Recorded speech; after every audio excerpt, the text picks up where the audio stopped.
further ado, let's jump over to... Now, I put a poll on Twitter earlier on saying what kind of deck should I play for the stream today. Aggro, mid-range, control, or combo. And control won, and I'm not a huge fan of control. I used to be a huge fan of control, but I kind of moved more into sort of like tempo and combo kind of stuff. Like, more fun things, you know?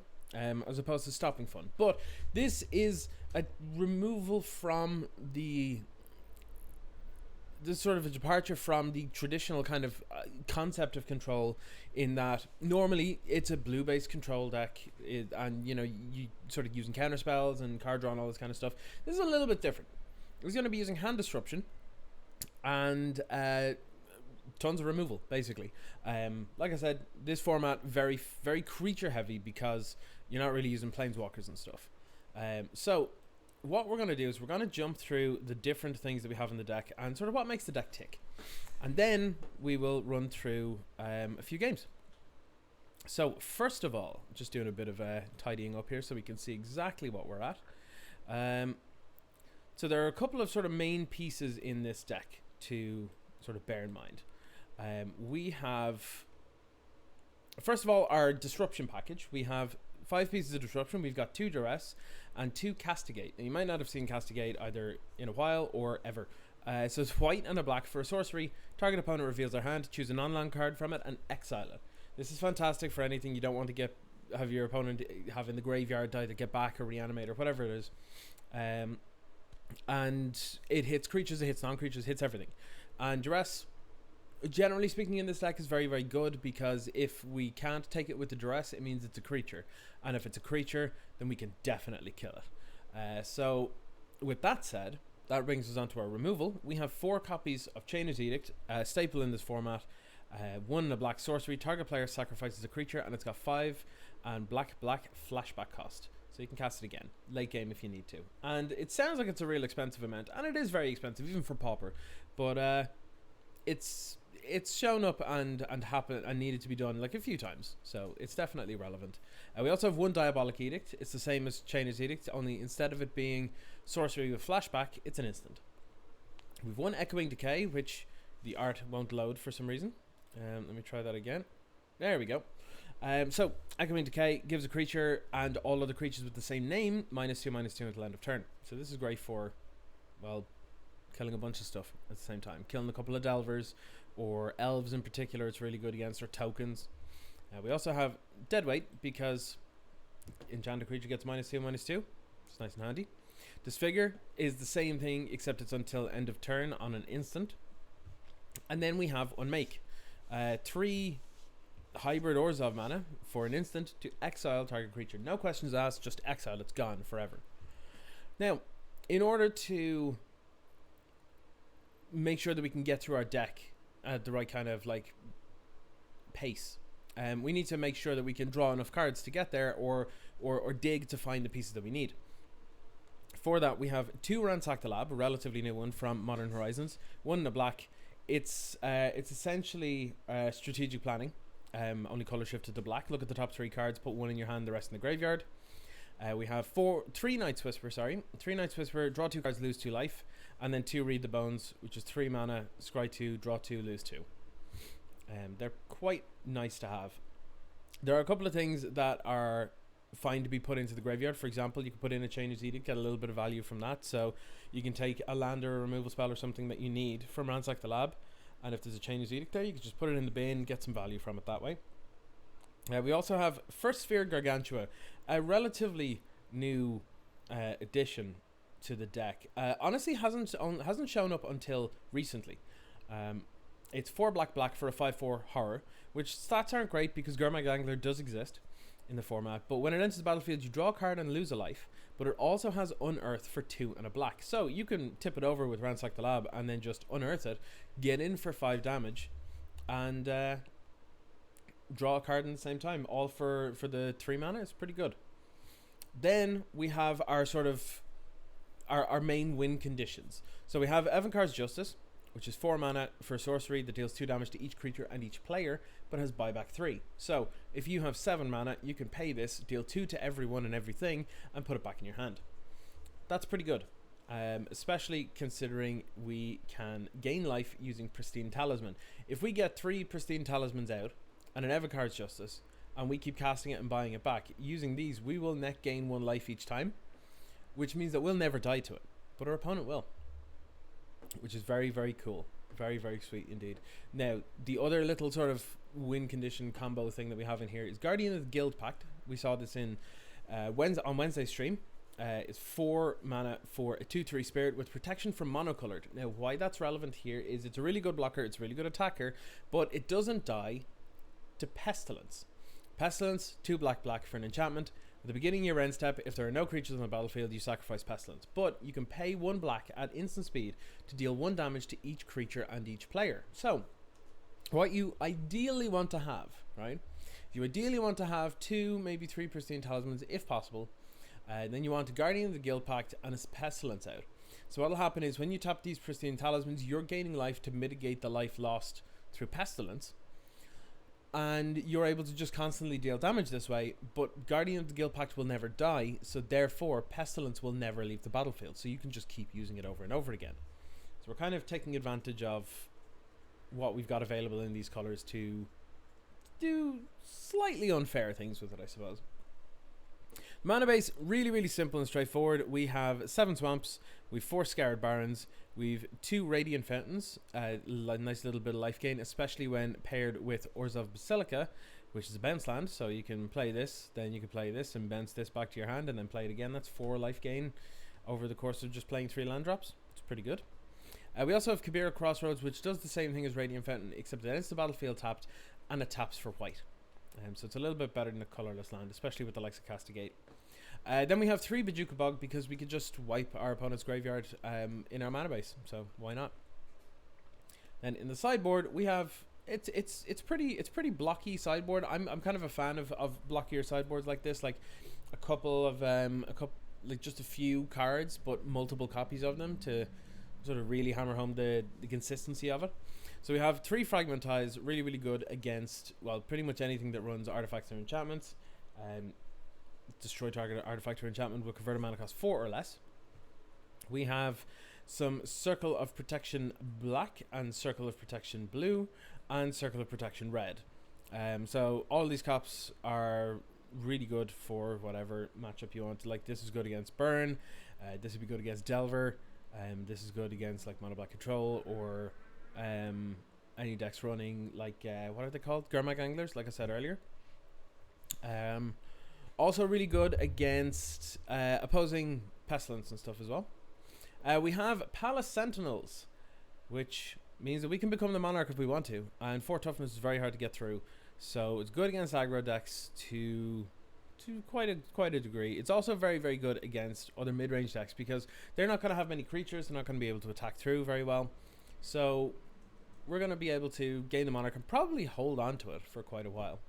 Another Evankar's Justice for any sort of go wide decks and stuff, just as an additional sweeper. We've 1 more Duress in here against the likes of Tron and that kind of thing. Same with Castigate. And then we also have 2 Divest. Divest being particularly interesting because the target player reveals their hand, you choose an artifact or creature card from it, and that player discards that card. Now, if you're against Affinity, this is a card you'll definitely want because basically all of their lands are artifacts too. So you can actually steal their lands from their hand, which is not something you can normally do, but this is pretty good for that. So that's the whole deck. Kill everything over and over and over again. That's the plan. That's the whole control game plan. So without further ado, we'll just jump on in and we'll play a couple of games of this, and see how it plays out. All right. Well, it seems we have someone ready to go straight away, which is quite nice. Normally there's a little bit of a wait on Magic Online. Won the die roll as well. Ooh, now we're talking. We're not talking about no lands, so I think I'm gonna keep this possibly. I don't have a whole lot to do, so I think I'm gonna put back I'll put back Scare Barons, I think. Yeah, you beat me. Hey, Happy Smasher, welcome along. How you doing? Hey, Happy Smasher. I'm gonna keep this, and like I said, pitch a Scoured Barons. And let's lead with the Scoured Barons. I'll just yield to that. And yeah, so this is pretty much a giveaway of what we're playing. If we didn't want to give it away, I might have played maybe a swamp. But I think I'd rather keep the untapped lands for ensuring that we have untapped mana when we need it. Which is why I think I'm going to play an Orzhov Basilica here. Bounce this back. And then pass the turn. This is nice because it taps for 2. Spill, thank you very much for the gifted sub. I didn't intend to give it to that person, but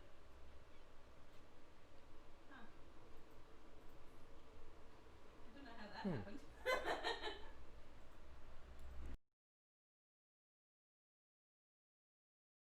Oh, cool.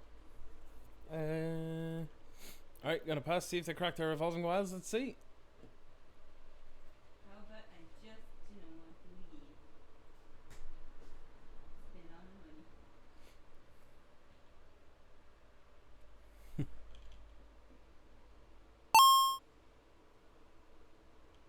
Lan, thank you again for the gifted sub. Welcome, Happy Smasher, to the gifted sub, to the sub crew. While you're subbed, you should be able to use the emotes. I did mention on Twitter today that there was supposed to be a new emote. However, Twitch told me that they had approved it, and then still told me it was pending when I tried to test it out. So hopefully it'll be here for Monday. But we'll have to see, I guess. This isn't good. I'm gonna play this out, I think, and just go with that.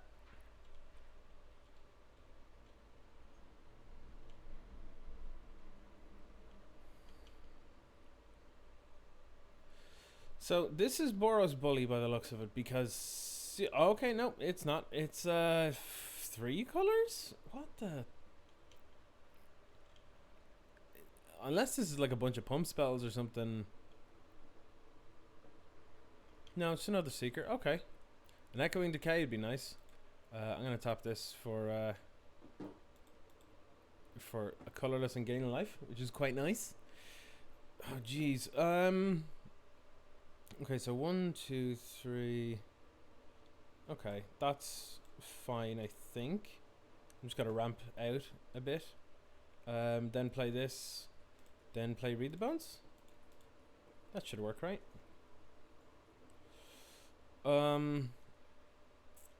I guess these are actually both reasonable.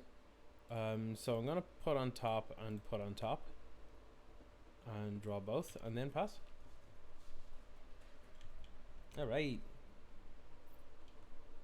Oh, I've got tea here. Gotta remember to drink it.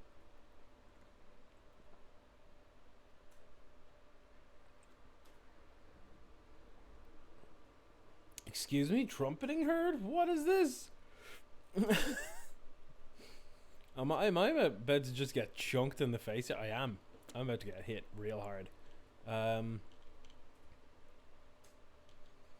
Geez, yeah, I wish I bought him that dress now. Well, unless they have another one. That'd be pretty good. Yep, I'm gonna take 6 here, and then they have quite a bit of damage on board at any given time. Alright. The Edict's only gonna hit that elephant now.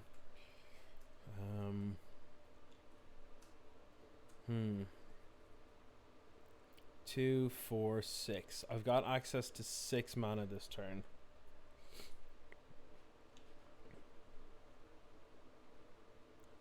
And only 2 of it's black. That's really rough. I think I have to do this. See how this goes. Sack a creature. Probably the elephant, yeah. I'm gonna Night's Whisper At the risk of getting wrecked here. Well, I suppose I could play a swamp and I can duress. I've drawn a lot of land. This is really rough. What the hell is going on? Well, I'm taking Tribal Flames. That's just 5 damage. Sorcery. Whew, okay. This kind of deck seems to be showing up quite a bit, actually. Which is really unusual. So what's going to be on the board now? We're going to have... they're going to be 3 power each because the rebound spell is going to come back. So we're going to get hit for 6 here. Minimum. Unless they draw something else, in which case we're going to hit with way more. So, Trumpeting Herd, really, really interesting. 3/3 green alpha creature token with rebound.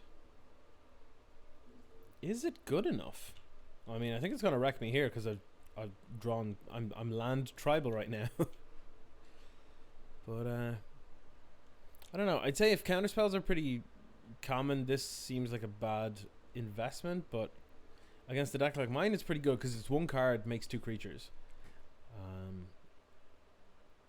It's a pretty good thing to have against me. Okay. So they're gonna... Yeah, this is bad. This is very bad.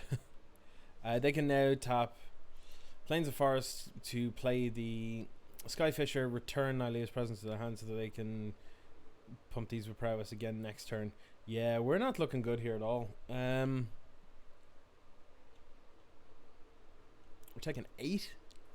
Ooh. We're dead to just what's on board right now. So, Skyfisher. Okay. On top to add mana, which gives me a life.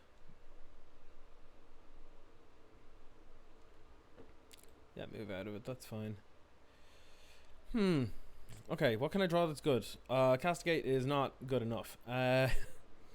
2, 4, 6, 7. All my mana this turn for an Edict effect. May possibly be just about good enough to survive a turn. Maybe.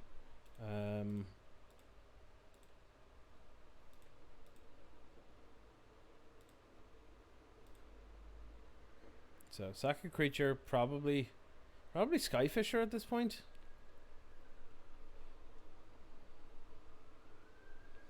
And then I'll play a Scoured Barrens.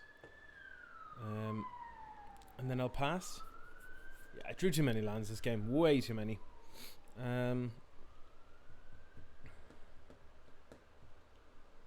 But sure, look, it's tradition for the first game of the stream to end in a loss, so that's okay. That's okay. That can happen. Feel like I'm dead because if they have a non-creature spell, I'm dead. Because it'll pump these into 3/3s and yeah. Oh yeah, they had the Nylea's presence anyway. Yeah. That's fine. That's fine. All right, let's get to sideboard. Let's get some stuff going. I mean, we don't have cop green or cop white. Typical. I think divest is reasonable here. Evankar's Justice is pretty good. Actually, maybe we don't want divest. Maybe we just want that, and then go down.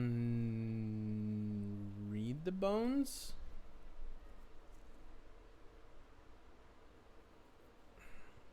I think that's kind of it. I think overall we're actually pretty reasonably set up against this kind of deck because they're very creature heavy, which means that we should have no real problem with it unless we draw like 5 million lands. So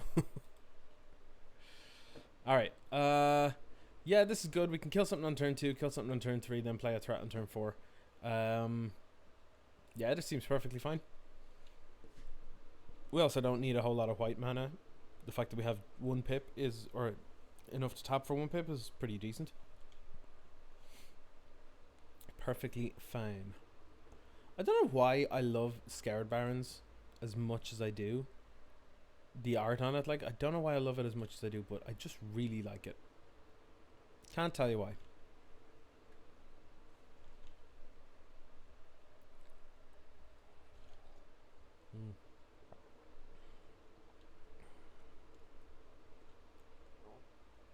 Wild Nakatl.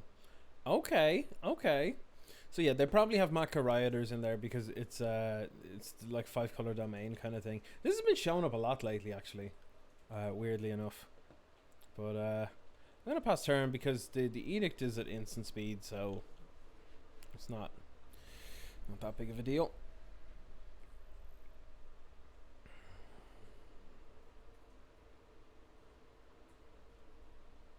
Okay. Alright, yeah, I'll just do this here. Sack a creature.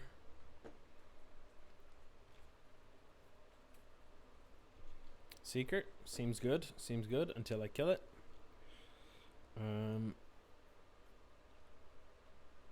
This is kind of awkward.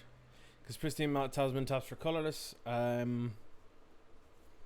think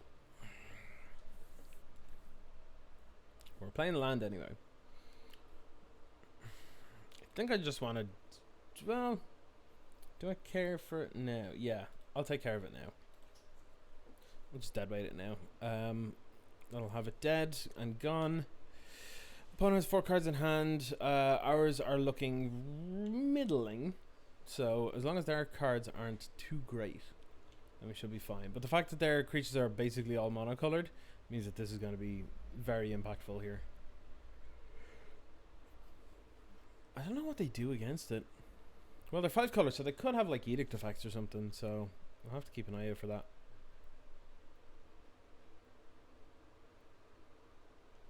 Okay, another Seeker. Sure thing.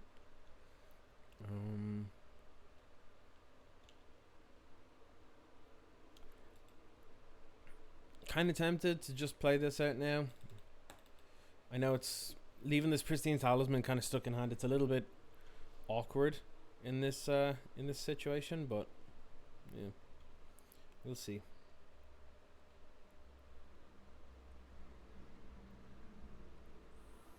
Okay, abundant growth.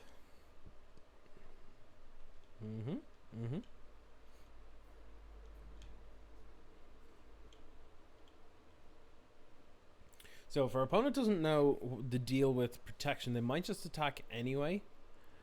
Thinking they might get some lifelink, but it's not going to do much because the damage is prevented, which means that they can't gain life from the damage they've caused. So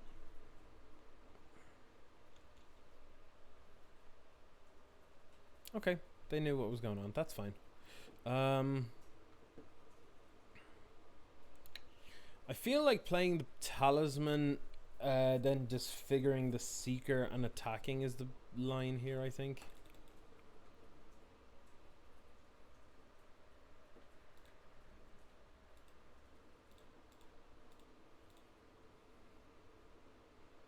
There we go. Let's skip through this and let's get punching. So they have 4 cards in hand and their mana's nicely developed, but it doesn't do a whole lot. If we get this other Guardian down, we're gonna be putting them in a very tough spot, I think. Okay, they can play these and start bouncing stuff, getting value. Sure. That's fine. Abundant growth, back down. Yep. Let's go. And that's it. They haven't drawn land, so the 5 cards in hand are likely to be gas. Yeah, Kabir Crossroads is fine.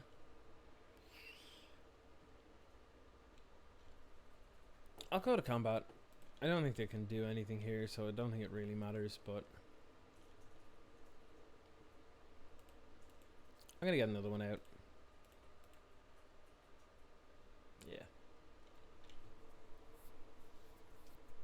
I'm not sure how they beat these. Despite the fact that they're 5 colors, I've seen no gold cards, so maybe they just lose to them. I'd imagine they'd have something in the sideboard for these because they haven't really. These haven't really gone anywhere. If anything, they've become more prevalent in the last while. So we're on a 4-turn clock right now. We're definitely in the driver's seat here for this race. So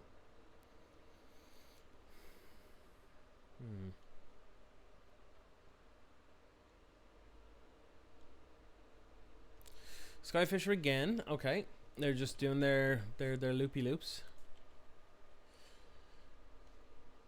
Yep.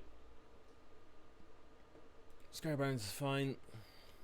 Any little bit of life gain to close or to further distance the gap between us is all good. Life gain, life gain, life gain. Okay. Me chatting. I'm just gonna pass it over. I don't think I need to hit a Skyfisher with the unmake just yet.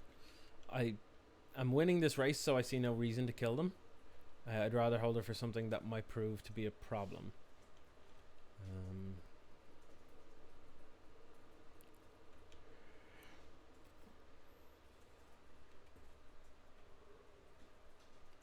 Yeah, I'll kill the rioters. That's fine. It's not something you really want to say right now, but it's happening. Oh, I meant to tap that. Oh well.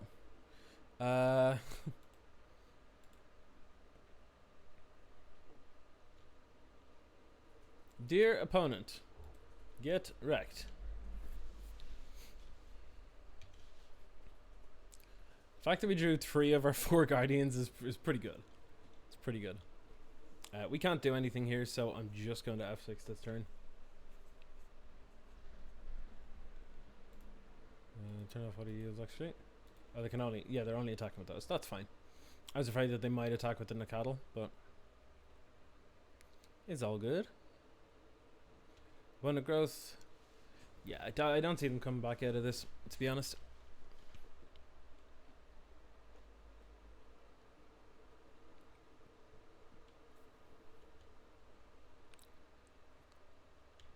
We're drawing our guardians, they're drawing our skyfishers, that's for sure.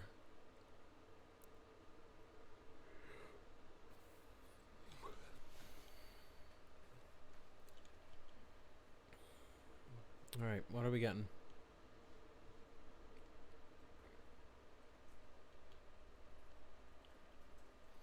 Okay, nothing good or useful, but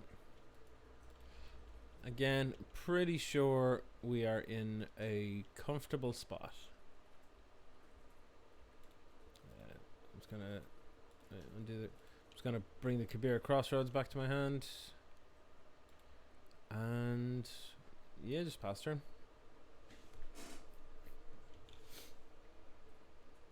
When you see some of these commons, like the ones that are used in Pauper, you look at them and you're like, how the hell were these ever put a common? Like, this is an insane common. Absolutely ridiculous. Now, I know that it was in a Ravnica set and therefore it probably wasn't all that good then, but like, to have this effect on a common is really bizarre. But are you gonna bolt me to death? You got like 1,000,000 bolts? No way. No way. Come on. What? Oh! Nice. Nice. Okay. So we know they've bolts as well. That's worth remembering.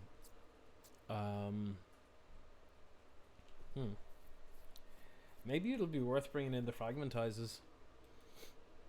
Maybe they're more impactful than like duress.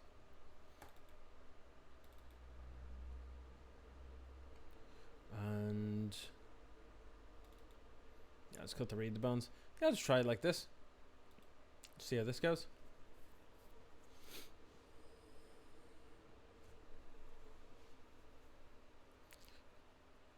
They're probably better on the draw as well, the fragmentizers.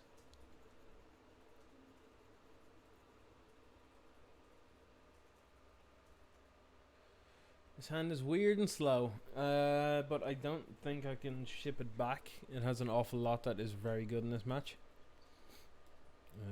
We're kind of super slow here, but I guess I can live with it.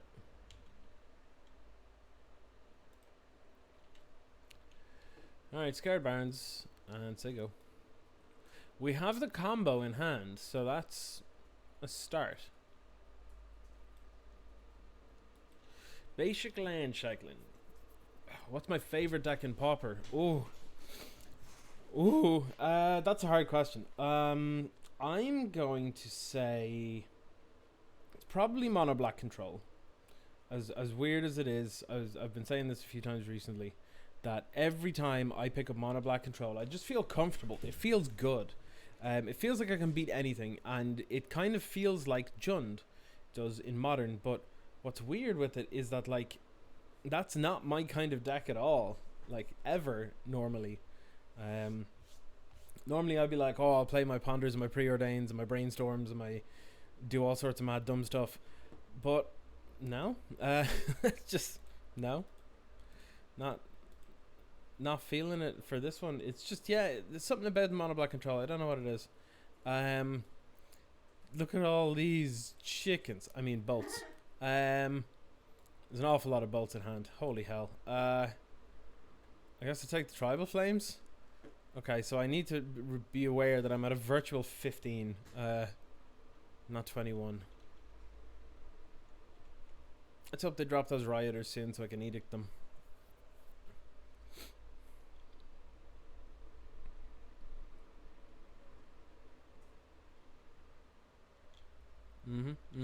That's all good.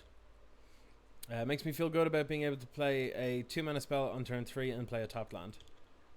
This deck does actually work that out quite well, which is nice. I'm going to play Scare Barons, gain life, then edict them. Boop and boop. The Nylea's Presence Maka Rioters thing, that's quite nice, I have to say. That is an interesting little thing.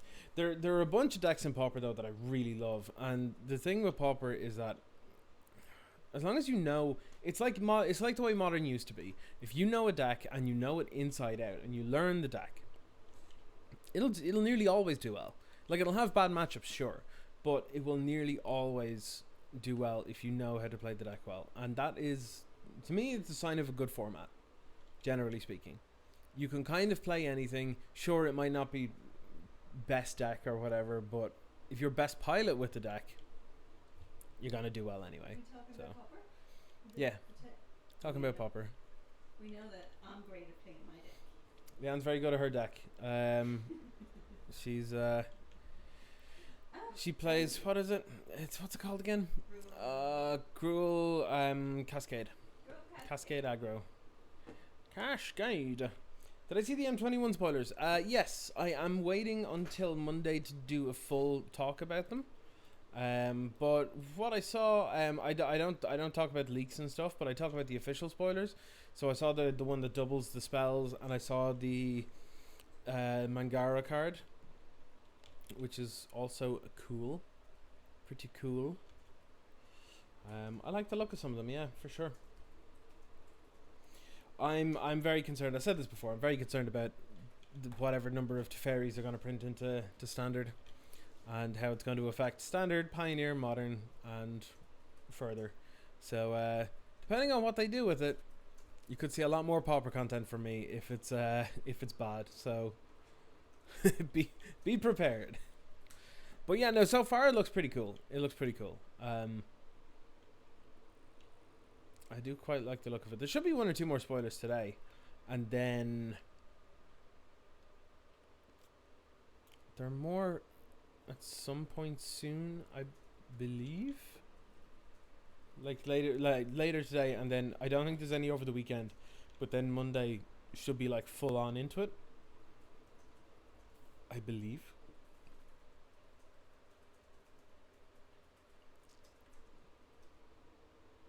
Four mana Flash to Fairy. If there's been a spoiler so far today and I haven't seen it, if you want to send a link to it, I'll take a look. But I'm not aware of it myself. Let's get Pestilence out. Gonna wreck your day. So now I can hit them for 7 a turn, because I can hit them with this for 2, and then 1, 2, 3, 4, 5 off the Pestilence. It's pretty good. Secret of the Way is not going to do anything here. I have the combo in play. Oh, they O-ring me. No ring is more like it. That's fine. That's fine. I can live with that. I'll actually take an untapped. I'll take an untapped. What will I take here? I'll take an untapped land. Actually, would be fine to get the first Spiria Gargantua out. That'd be pretty good. I would take that in a heartbeat. Oh, actually, honestly, I think I just want to. I think I just want to kill them with the deadweight. They basically lose if I have a Pestilence and a Guardian of the Guild Pact, so they have to kind of make sure that. Like, this seems real dumb, opponent. This is enchants creature. So essentially, what's happening here is they're pumping this, but at end of turn, it's going to go back down to a 2/2. This will still be attached, and then it will die. So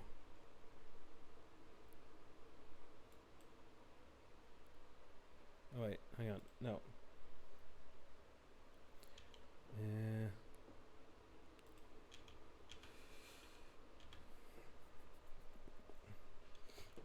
Okay.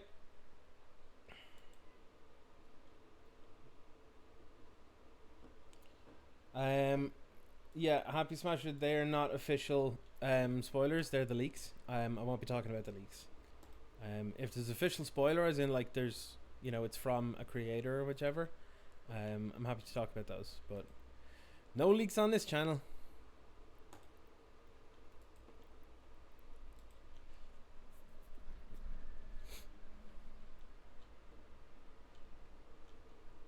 I don't know what they were thinking with this. So hold on. In hand, they have a bolt. That's all I know of. But they have two. I don't know what they're doing. Are they just drawing dead? Is that what's going on here? Because if so, I'm very okay with that too. Alright, let's get this Gargantua out. Go like this. So if I happen to draw into a Fragmentize, I can use it. Okay, another Guardian's fine. That's okay.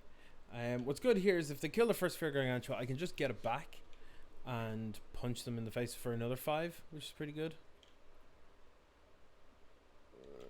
O-ringing it is pretty good too.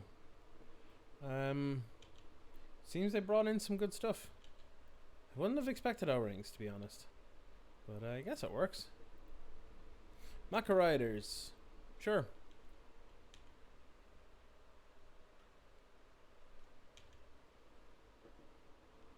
Okay. Chain's Edict you.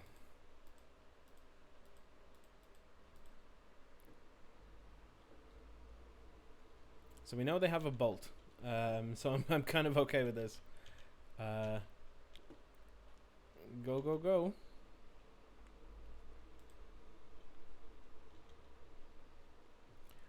And pass turn. I think this is a pretty good matchup for us. I think just in game 1 we kind of just got ran over. And a bit unlucky with all of the... Yeah, that's cool. All of the... What you call it?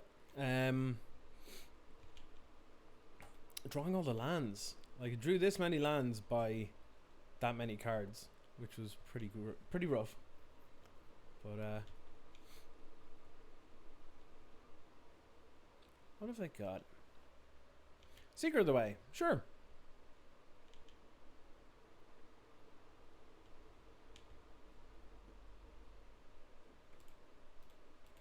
Deadweight. Off the top. Let's go.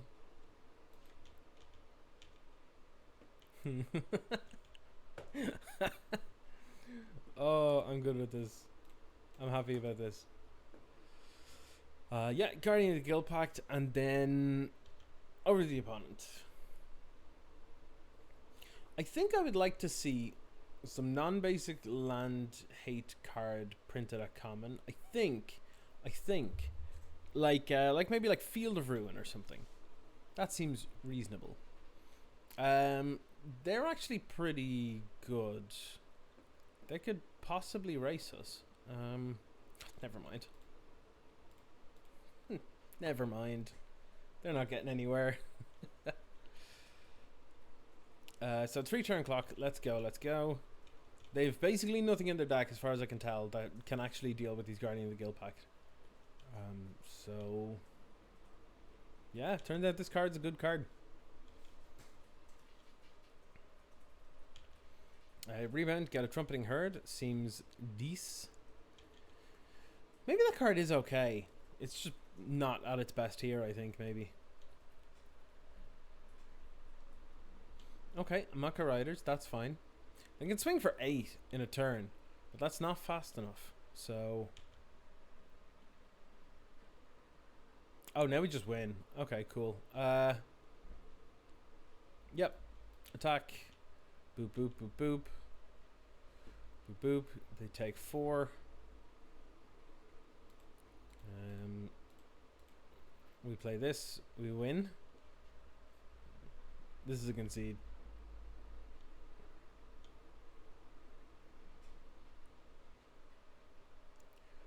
Yeah, opponent gives us the GG. GG. I think the Good stuff. the four-mana fairy is legit. CFB have posted it. If there's Can I send you? yeah, if there's an official thing, then yeah, I'm all for looking at it. I saw the link that was sent there was a leak, but not an official preview. But let me take a look.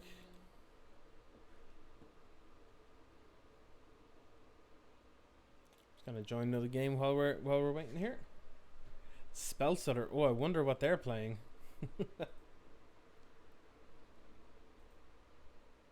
Now, bear in mind before we say or do anything, right, about this supposed 4-mana Teferi, I'm gonna point out that I had predictions for this and fears for it, that it would be a planeswalker at 4 mana and so that you could curve 3 fairy into 4 fairy or Teferi, the 3 mana Teferi prevents you from playing at instant speed, whereas the 4 mana Teferi will allow you to activate planeswalkers or itself only at instant speed. And if that is the case, I'm going to be very sad. I hope it's not, and I doubt it is, but I wouldn't put it past them. So I'm gonna play first. Yes. This is a bit awkward, but I think I'll keep it. If I was on the draw, I would probably swap. I'd probably mull and get another hand.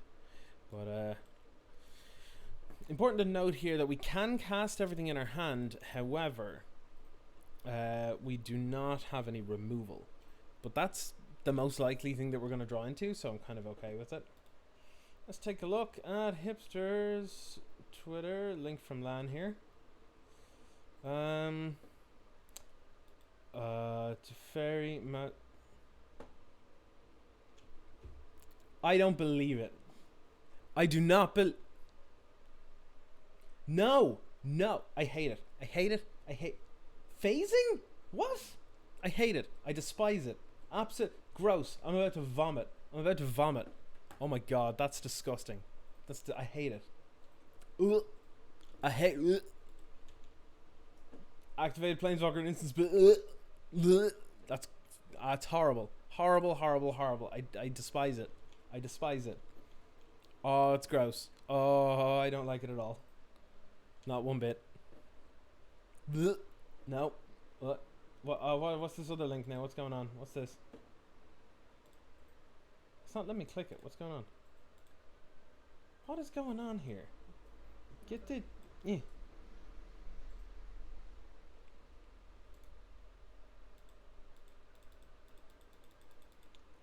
Yeah, for some reason my chat's acting up and it's not letting me click on links anymore. So, yep, no, can't click on links for some reason. I'm very sad about that Teferi. Oh my god, I'm about to... No, I don't like it. I don't like it one bit. target creature you don't control phases out. Like, treat it and anything attached to it as though they don't exist until its controller's next. It's not even that it's an exile. It's just, it's exile. It's extra somewhere. No, ugh. I hate it. This is disgusting. I hate it. It looks so sweet though, but I hate it. There's 4 arts. What's going on? Oh, it does have 4 arts. They look real cool, but I'm also incredibly sad. I'm incredibly sad. Why they gotta do this to me? Why you gotta do this to me? Why you gotta do this, wizards? Please, no. Why you do this?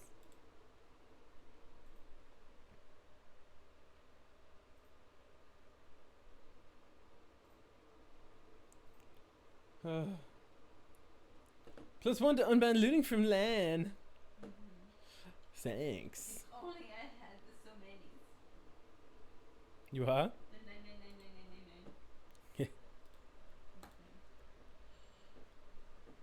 Alright, I'm gonna dress them. See what they got. I got 4 spike.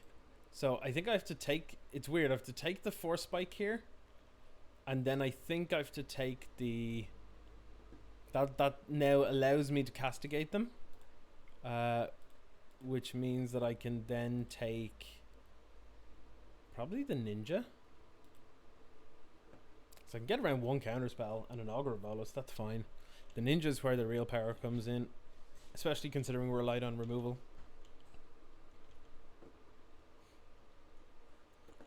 Oh, I don't know how to feel.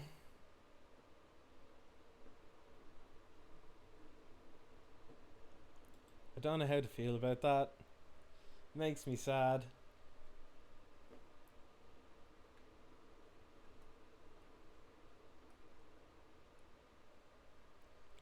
Oh. Augur bolus, sure thing. Okay, so yeah, after this game, I'll look at some of the, the things, some of the, what do you call them, the spoilers and stuff, and then we'll go from there. We'll go from there.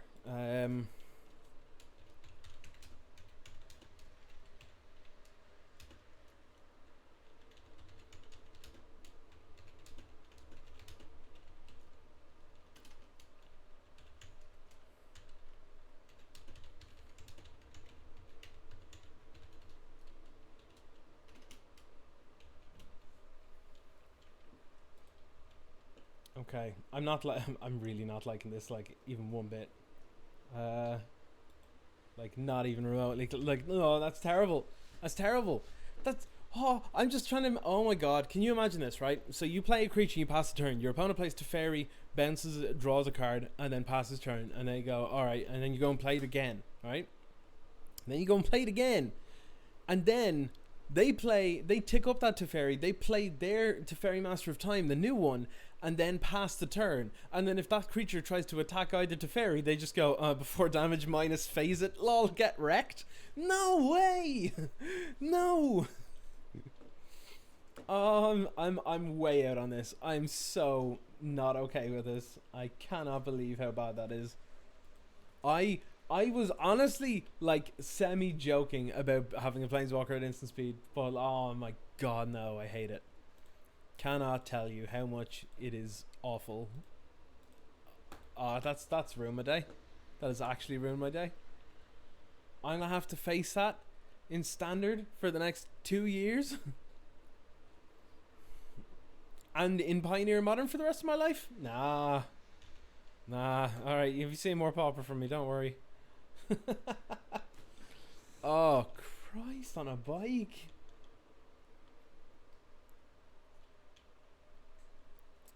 At the very least, it's not.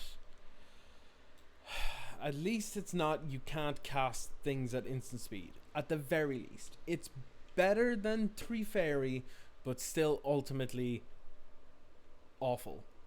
So, Oh God, I don't know how. I don't. Oh no, no, not good, not good. Don't like it at all. It's super gross. Um.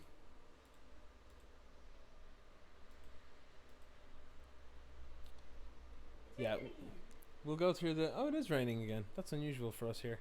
That was backbreaking actually, because we wanted to be able to double spell this turn, but unfortunately, I mean it's not strange that they got rid of they countered this, because this would be able to mitigate the damage from the Fairy Seer, which means that they'd be infinite turns away from killing us. So it's understandable.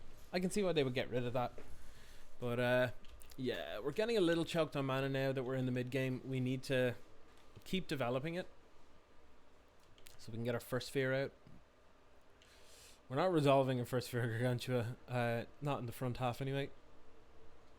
Not against counterspell deck.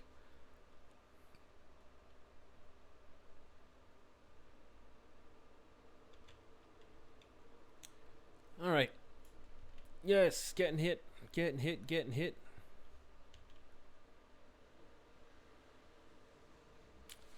Really not what I wanted to see, but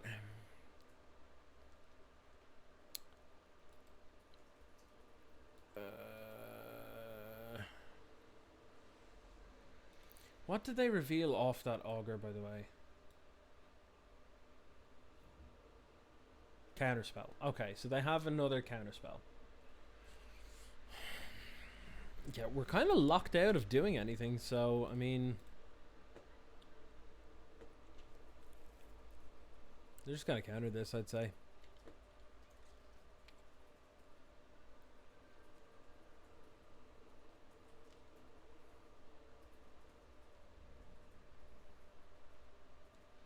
If I was them, I'd counter this. I think I need to have them. I think I'd try to add to the board, but oh well. If that's what they want to do, that's fine.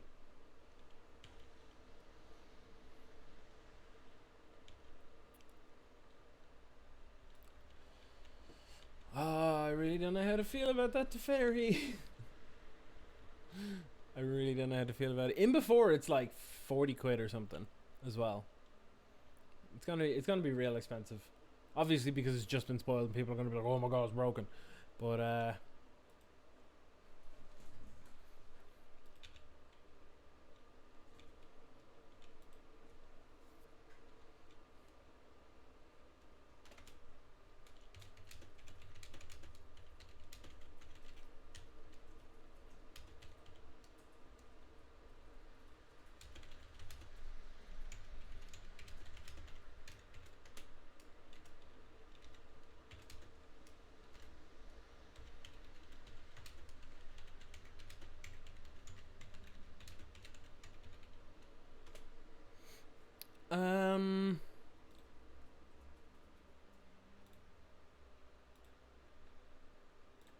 I'm gonna try to play the Pristine Talisman, see if they say yay or nay to this. Okay, that's fine. That's fine. At some point, we'll wear them out of counter spells, hopefully. But we will see. We will see, won't we? What? No, I wanted to attack there. Magic Online sometimes.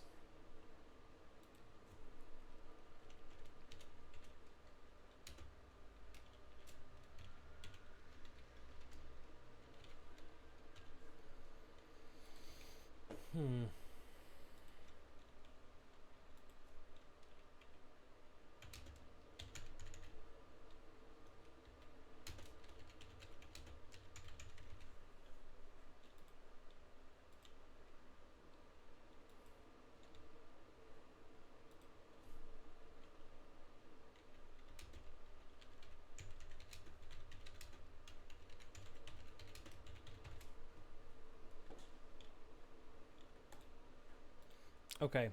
Let's go to combat. Shuang in.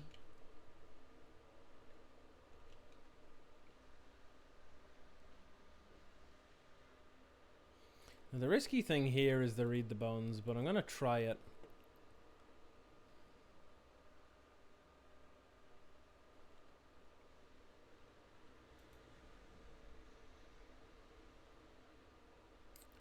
I'm gonna put that on top. I'm gonna bottom the Pestilence because I don't think I can do it quite yet. So I'm gonna Scare Baron's gain life past turn.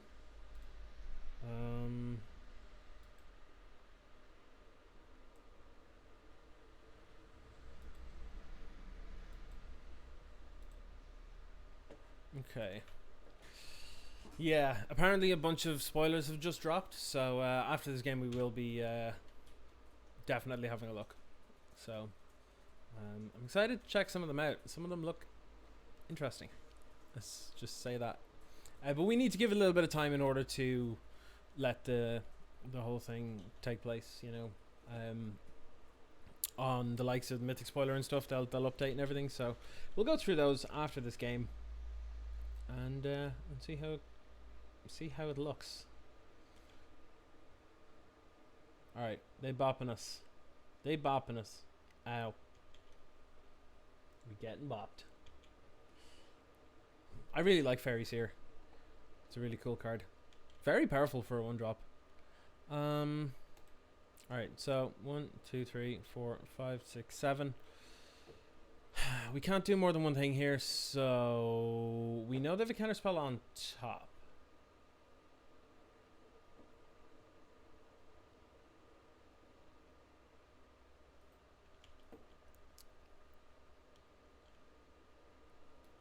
I guess we attack.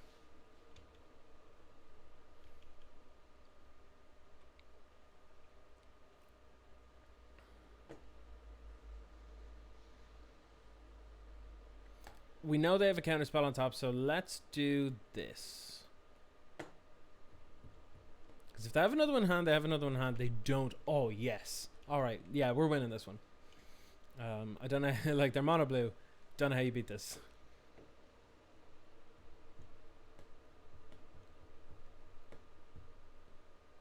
Yep, there we go. Sideboard time. Alright, so let's bring in Duress. Let's bring in Castigate and then Cop Blue. Cop Blue. Come on now. And then, yeah, anything that's really expensive, not really worth using. So like Pestilence out, 2 out, we'll say.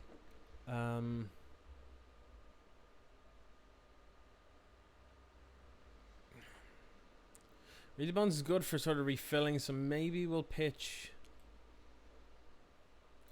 one Gargantua. Actually, no, we'll keep those because we can, yeah, Ransack Unearth kind of job. Avantgarde's Justice, I think, probably won't do much here.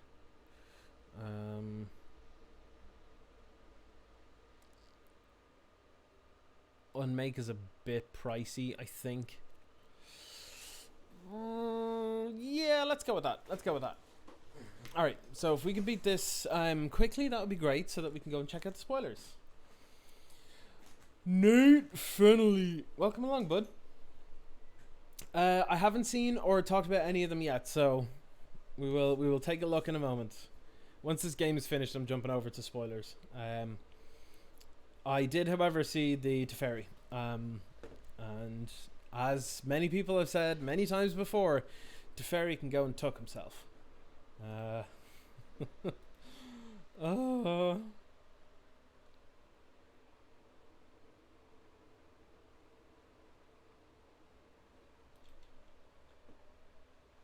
Is this any good against what I'm playing against? Not really, but I'll keep it.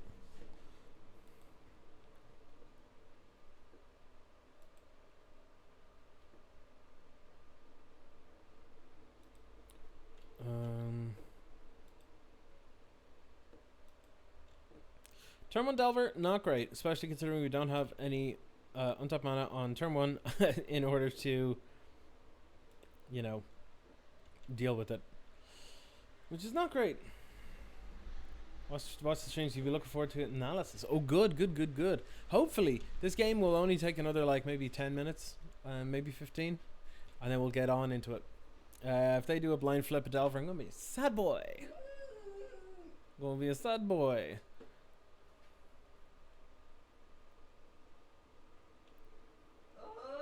Leanne's making weird noises over in the background here. I assume there's something that she saw in the spoilers that she's happy about. Don't tell me. Don't tell me. I don't want to see it. I don't want to know yet. I don't want to know. I don't want to know. I'm gonna watch it. I'm gonna get first view of them in when this game is over.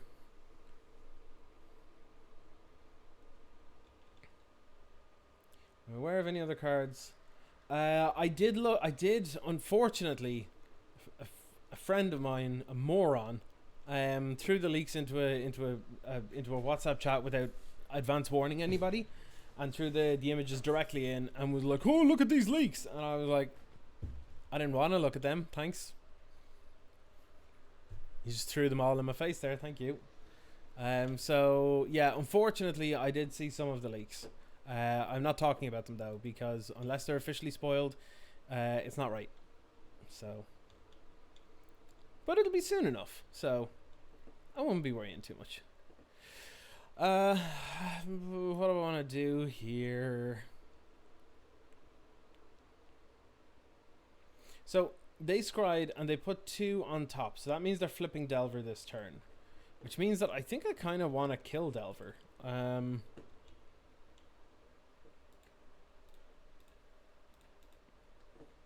If they have a friggin' force spike here, then they have a force spike here, and it's nothing I can do about it. So. A spoiler has made me consider making an EDH deck. Oh wow! What? Leanne just said that a spoiler that she just saw has made her consider making an EDH deck. What the hell could that be? Like or a commander deck, whichever one you want to call it, the same thing. I'm starting to put 2 and 2 together here, right? But I'm going to assume that based on the ad that they had the other day, where they had the picture of the dog in the field, they're errata-ing. I'm guessing. I've seen none of this. They're errata-ing hound to dog, and then they're having a dog lord, and it's the dog lord. That's what I'm going to guess. That's what I'm going to guess. But we'll see. We'll see. And it's probably a legend as well. Hence why you would want to make a commander deck. So we'll see. We'll see. Leanne is still over here making ridiculous sounds in the background. I mean, I'm gonna duress them, I guess.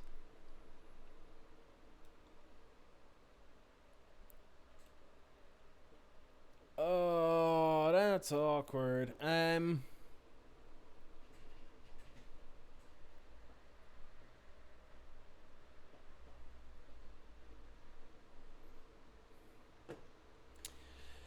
This is really awkward.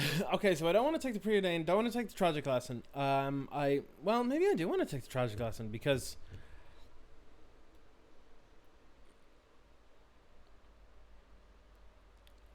this is awkward. If they put 2 on top from last time, so the Delver and stuff, that makes me think it was instant of sorcery and then land. So I'm going to assume that they can play Tragic Lesson next turn. So I'm going to take the... I think I'm still going to take the Deprive. And then I'm going to ransack the lab. And then maybe it's a Sliver Lord. Maybe. I don't think that will get Leanne as worked up as she's worked up now, though. So we'll have to see, I guess. But I'm gonna take the duress here and pass the turn. How you keeping, Nate? Anyway, I haven't talked to you in a bit. Assume things are going okay for yourself. What with, you know, everything going on, all that friggin' madness. But yeah. Alright, they preordaining. Oh, that tells me that they didn't put a land on top because... Okay, they found one. After they... Oh, they topped 2. Okay. It doesn't tell me a whole lot. Relic is weird to have there, but okay.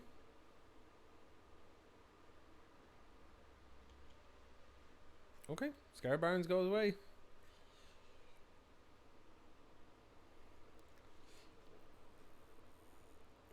Got a little taste of tear gas. Nice. Good stuff. I mean, obviously not good. It'd be great if, you know, we all just could not. But, good to hear anyway. Good to hear. Not saying that I'm happy that you're getting gassed, but you know. I think you understood the sentiment. I'll address them again. I don't trust what they took there.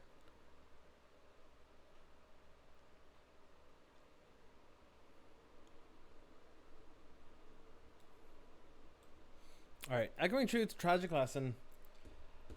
What do I take? If I take the Echoing Truth, then they can't bounce the Talisman and tempo me out. So I think I'm going to take that. And then I'm going to play... Oh, this is awkward. I'm going to Bodge Bog them. Bajuka Bog. You want me to cast that?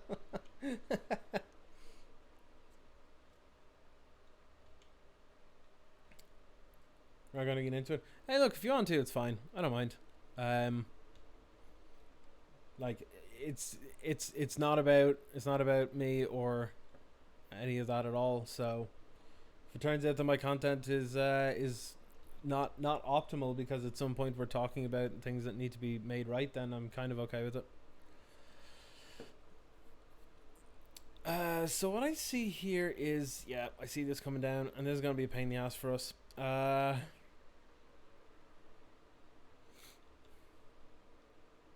It honestly, it shocks me how many mean and horrible people there are in the world, that try to come up with dumb fucking excuses to try and excuse things like this. It's not on.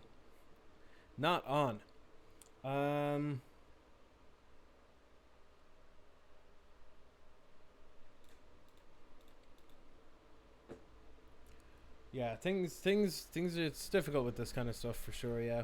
Alright, here. Whew. What do I do?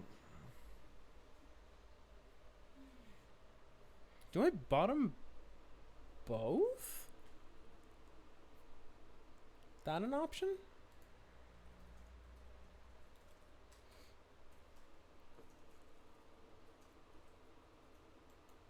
Because I can't use this until next turn at least, because of all the bounce lands. So maybe I'll top it. And I'll drop. Oh, God damn. Yeah. Okay. So I'll play this. I'll return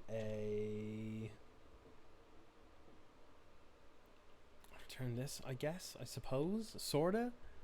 Go ahead, opponent. Big protest right by your house. Do you want to go see? I've never seen it like before. Yeah, it's crazy. I mean, like, it's, if I'm not mistaken, based on the number of attendees, the number of protests, and the number of countries where there have been protests. If I'm not mistaken, this is the biggest civil rights movement of all time. That's, a few people were talking about this online, and I mean, it wouldn't surprise me. We've got more people alive now than ever before, and we've more people clued into things than ever before. Communication is better than it's ever been ever before, so like, it all lines up, and it's also a pretty fucking important thing as well. So yeah, I think it would make sense.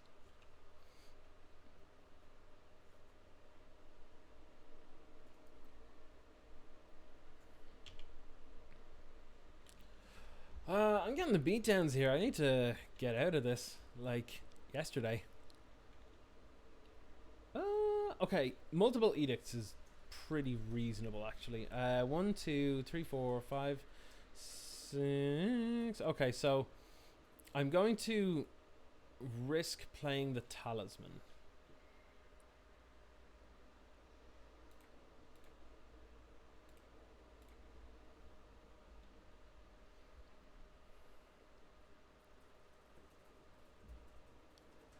Yeah, see, that's what I was really hoping they didn't have, but turns out they always got it.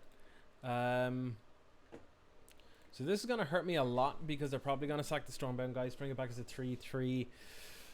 Oh. Biggest you can think of, yeah. Yeah, that was it. Like it was 100% the breaking point.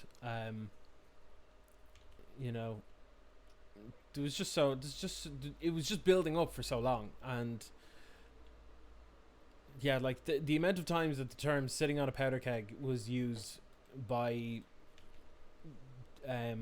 so many different people, like, and that's kind of what everyone was doing. Like it, you know, it's definitely been a long time coming, and to be honest, it's probably way overdue. The way in which a lot of things are done wrong, but unfortunately, we can't get this into play while this is dead. So, I'm gonna disfigure this now.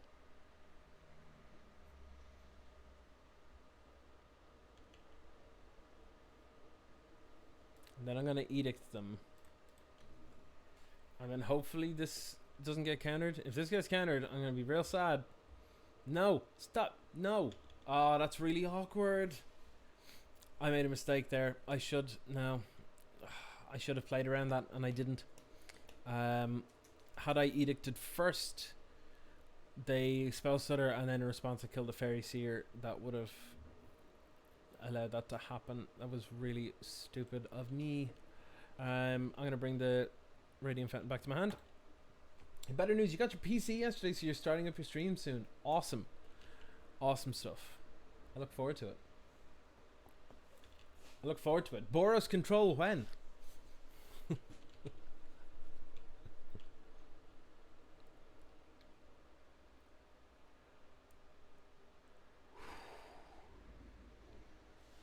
I am very apprehensive now about these spoilers, because we're getting close to the end of the game. I've only 8 minutes left on time.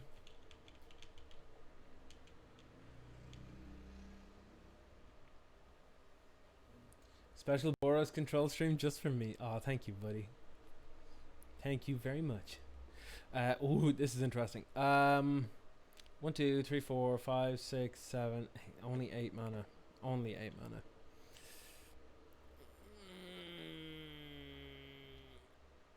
They've got 2 cards in hand. Kaplu. Let's just go for it. If they have a counter, they have a counter. Rip and peps. Oh well. Or well, yeah. No, screw it. Let's do it. Do you have it? Do you have the counter? Use the counter, don't you? Even an null, a counter spell, an actual counter spell. Oh, a snap. No.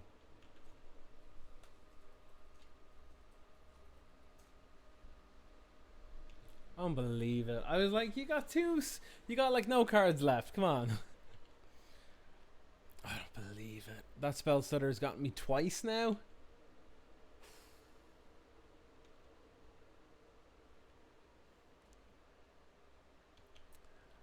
Over to you, opponent.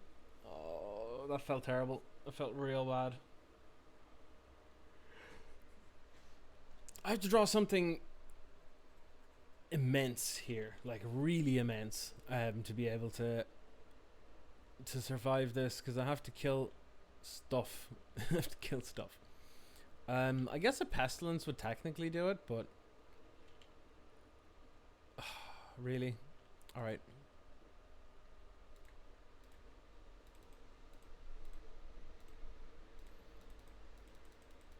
Let's go. Have you got it? Have you got another counter? They literally got all the counters in the world. Oh, tragic lesson. That's not a counter spell. Not a counter spell.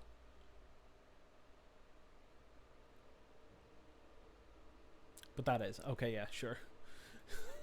All right. Okay, we're in the final game. Yeah, you know what? Make actually seems pretty good now. Talisman seems very bad. Yeah. Maybe the Pestilence is actually alright here. And maybe it's the Gargantuas. And the talismans, actually maybe it's just the talismans that are bad.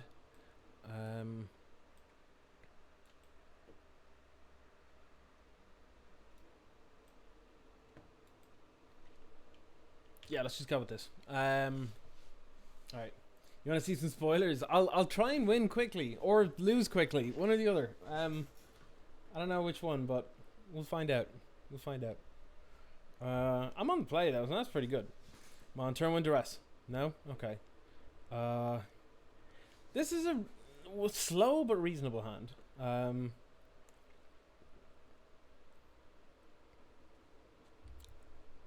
So we'll go with this. How's life without getting haircuts actually, Nate?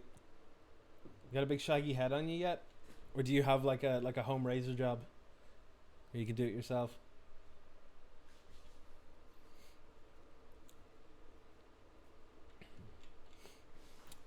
I had to use a beard trimmer for mine. I have a beard trimmer. It's a half decent one that I was just like, yeah, this will work, I guess. I didn't do it. Leon did it, and she did a real good job. But thank you. But yeah, it's a whole thing. Oh yeah, get that cop down. Let's go. Let's go.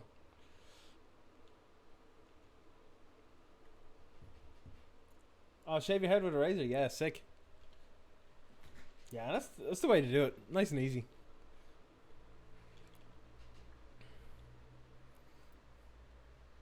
Did you do it like in what was it? Was it one of the Riddick movies where he just takes like he takes his blade out and he's just like with his knife? That's pretty funny.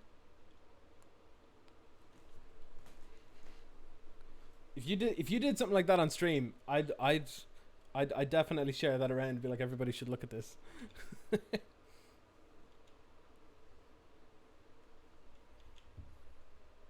Okay, now what? Honestly, I think I'm playing Scare Barons and passing the turn. Shipping that over, maybe? I want them to waste their mana, basically. Once tried to shave your face with a rusty box cutter. What? Sir. They didn't attack? Nice. Nice. Yeah, I'm good with actually just, passing along here. I'm gonna disfigure this. I feel like they have a spell stutter.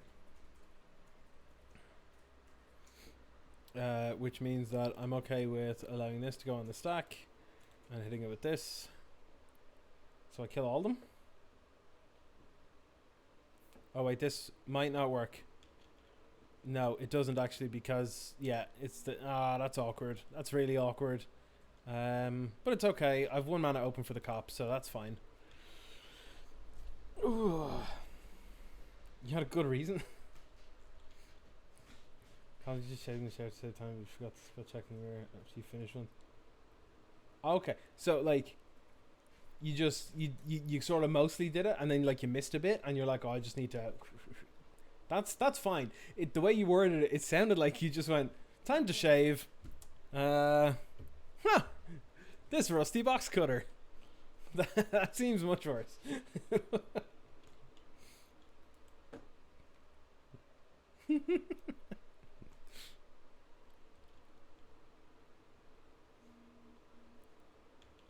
All right. I can always tell when spoiler season has started because my phone just keeps going off like crazy. All right, let's castigate them.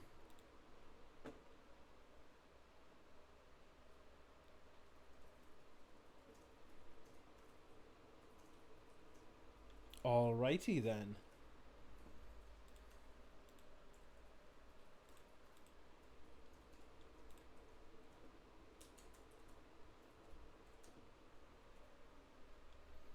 Yeah, I'm just gonna pass over here. I have to be kind of quick because, again, typical stream for me, I talk too much and then I run out of time. But we're getting there. We're getting there.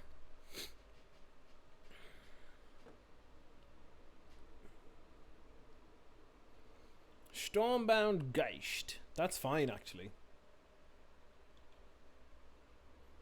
I just need to draw like another duress or something would be great, because then I can take whatever the hell they have in their hand that's gonna stop me from exiling the Geist.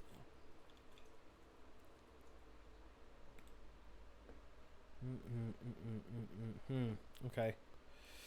Let's go with this first.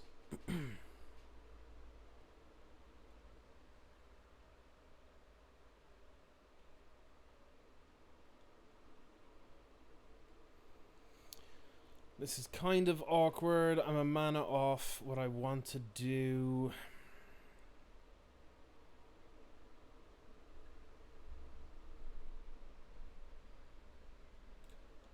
I think I'm going to exile now. If they have a counterspell, they have a counterspell. There's not much I can do about it. But waiting another turn is just... No. Really don't want to do that. Yeah, they've got a lot of ways to interact. Didn't work and left huge red rashes in your face, so you gave the presentation with the shitty face and rashes. Oh, man. Yeah, that's not ideal. Not ideal.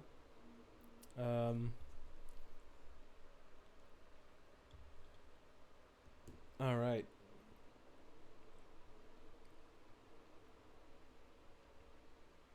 Okay, so they're gonna get Snap or Counterspell back on top. Neither are particularly scary, but yeah, Counterspell is probably more, well, sort of more versatile, sort of.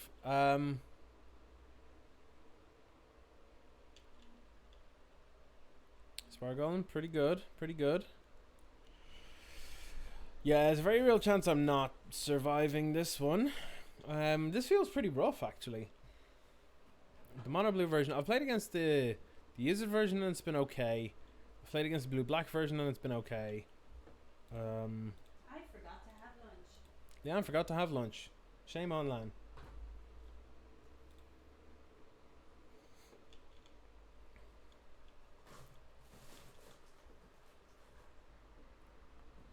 Okay, let's castigate them.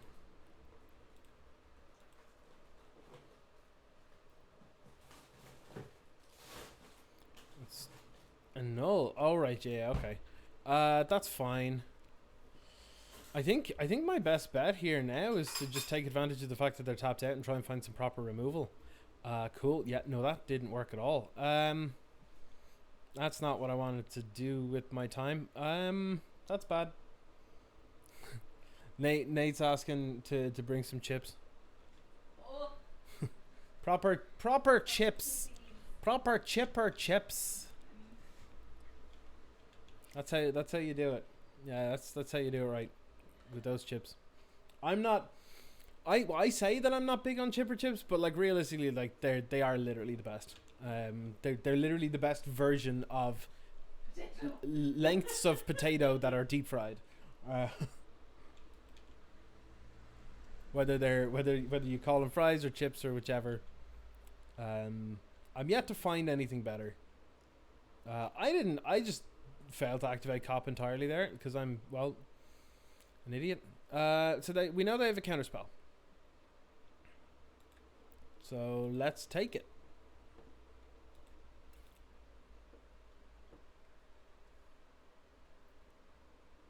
Boop.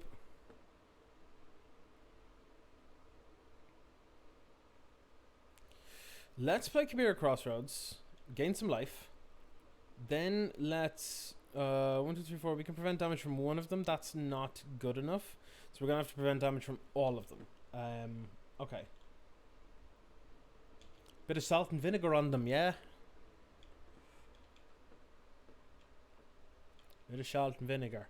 All we need now is just to make sure that they don't have a counterspell. If they have a counterspell, we're in trouble. Otherwise, we're kind of okay. We're also real short on time here, so...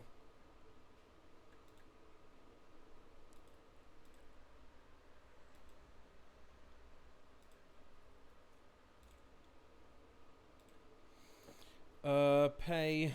Oh, God. Flights are probably very cheap right now, yeah. pay on this. The Spire Golem still going to get the damage to it because it's not blue. So I'm going to go to 9 here. I'm going to hope against hope. But there's something I can do here. Oh, that's us dead. Yeah, we're dead to that.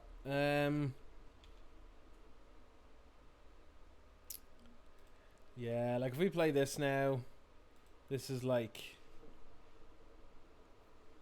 cool Pestilence, bro. But now we activate it for what? Like, even if I tap that properly, we would be able to activate it for like 4. These 2 would come back, hit us for 6, 7, 8, and we would have already taken 4. So yeah, we're dead. Unfortunately, we're dead. But you know what that means? You know what that means? It means we can look at spoilers. We can look at spoilers. So let's have a look. Alright, let's get over here. Bring this up here. Let's go to Mythic Spoiler. And let's take a look. Actually, no, I'm not going to go to Mythic Spoiler. I'm going to go to Scryfall because Scryfall are cool. They're very chill and nice. So let's have a look. Okay, that's all they have. So yeah, we'll jump over to the other one. Let's go. I'm not gonna look just yet. New spoilers. Okay, let me scroll down. So we start at the bottom. So we're not looking at leaks. Screw that. Here's the first one. Veto. Don Veto. Thorn of the Duskrows. Actually, hold on. Let's just zoom in a little bit. So we got some big zoomies. All right. So 3 mana, 1/3 Vampire Cleric. Cool. Whenever you gain life, target opponent loses that much life. This is Sanguine Bond on a creature. This is really cool. And creatures you control gain lifelink until the end of turn. Interesting. Okay. I can see this definitely, like this will go into like Vampire Tribal decks in Commander and stuff. It could be a cool commander in and of itself because it will be a 1-card combo with what's it called? Not Sanguine Bond, the other one that enables that combo. That it's whenever you gain life to lose that much life, or whenever your opponent loses life you gain that much life, and then it just infinite loops. So that's kind of nice. I think this would actually be really cool. I like it a lot. My phone is literally exploding. Everyone can just stop, please stop. I've in the last half an hour I've received 3, 4, 9, 37, 48 messages. So everyone could just go and shite for a minute. Just shut up. Stop it. This is cool. I don't have a whole lot to comment on this one. I don't think it's particularly amazing, but it's definitely going to see playing Commander. So yeah, there's that. What else we got? Ugin the Spiria Dragon. Yeah, well, I mean that's official now. That's a good old reprint. Yeah, I mean, like, look, this was expensive. It shouldn't be. Nothing should be like this card's like 50 quid, 60 quid or something. So yeah, it should definitely be less than that. And I'm glad it's reprinted. Not so sure about it being in standard though. Feel like that's gonna be hell. Like, you know what's gonna happen, right? You know what's gonna happen. We're gonna have like a turn 3 Nissa or whatever into turn 4 Ugin, and then we're gonna be like, cool, so this is basically just Tron in Modern. It's gonna suck. But yeah, I mean, like, I like Ugin. I like it. I think it's cool. If there were ways that to get it into play without cheating it in like super quick, but like, is that the first reprint of Planeswalker? Good question. Into a premier set like that goes into standard and stuff. I think maybe, but I do know, like, for example, like there's been like reprints of like Gideon and stuff into Gideon Spellbook, for example. But I don't know if that is what you mean or if that counts. But that's interesting. This is a card that I kind of expected would come up because people had been speculating on it. Grim Tutor. 1 black for a sorcery. Search your library for a card, put it into your hand, shuffle your library, lose 3 life. I like this. It's a reprint that definitely needed to happen.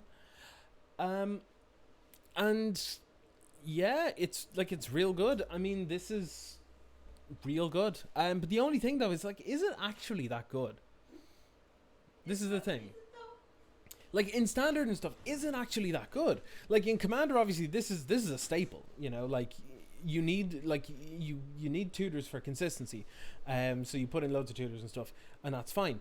But Grim Tutor, like, you pay 3 mana to go and tutor something specific, like, what was it? Idyllic Tutor didn't even see play, and that could get Fires of Invention, like one of the most important cards that warped the entire format for too long, and just like go and get it and guarantee it like all the time. So like, if that didn't see play, what's the chances that this will see play, even given the fact that it's any card though you lose 3 life? I don't know. I feel like this won't actually see that much play in Standard, mostly because the consistency of Standard decks as it stands at the moment is already really, really, really high, thanks to the London Mulligan and stuff. So, I mean, I like those cards as a 5th copy of any card. Like, it's fine in like a slightly more toolboxy deck, maybe as like a 1-of or something, or like you said, like a 5th copy of a card or something. But even then, do I want to be spending 3 mana at any point in Standard to be doing that? No, I don't think so. But we'll see. So Grim Tutor anyway. Excuse me? Hold on. What? I mean, it's a good reprint because it needs to be reduced in price, but like, Azusa Lost for Seeking is in freaking Standard. That's gonna be in Pioneer? Here. What are you doing? You're trashing the place. What is this? Look, I could be wrong, right? But also, I'm tired of Green getting all the ridiculous stuff. Like, I'm tired of humans. Come on. I'm tired of humans also, yeah, but like, it's not gonna see playing humans, so it's fine. But no, I don't want this. This is not the kind of Magic I like, so naturally I'm not for it. Like, I can understand people will like this and stuff, and that's great. But like, I'm tired of it becoming more and more centered around like having a million lands in your deck. Like, I play Magic to play spells. I don't play Magic to play lands, you know. That's just me. I know people can think differently on that. That's fine. However, it's boring. It's real boring. It's boring to play against, it's boring to play with. I guess at least there isn't bounce lands in the format. That would be broken.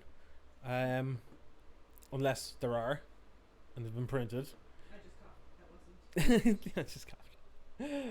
Okay, there are 2 cards that I see here that I'm very happy about. Fierce Empath is really cool. I really like this. It's also an elf, which is really cool because it means that it can go into elves in Pioneer, or it can go into elves in Historic, and stuff as well. So I quite like this. It's a cool little card. It's a nice one to have. I like it. The difference between like Grim Tutor and this, for example, is that this, as small as it may be, still affects the board, and that's what I kind of like about it. It does mean that the tutor ability is much more narrow and much more specific, but I quite like it. I'm a fan of Fierce Empath in pretty much any format. I like that idea.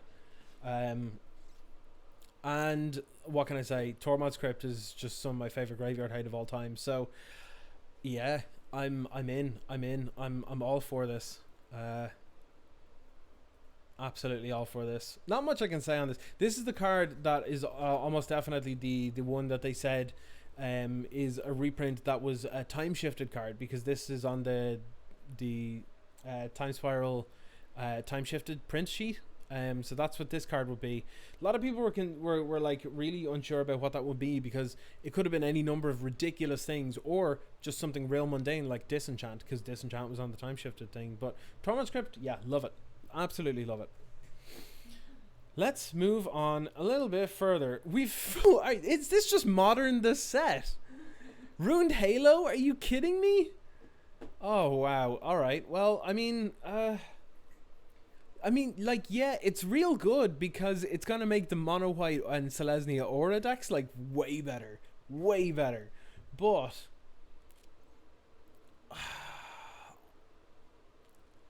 I don't know how I feel about this. It does mean that SRAM Auras gets this as well, but I don't know, like, maybe.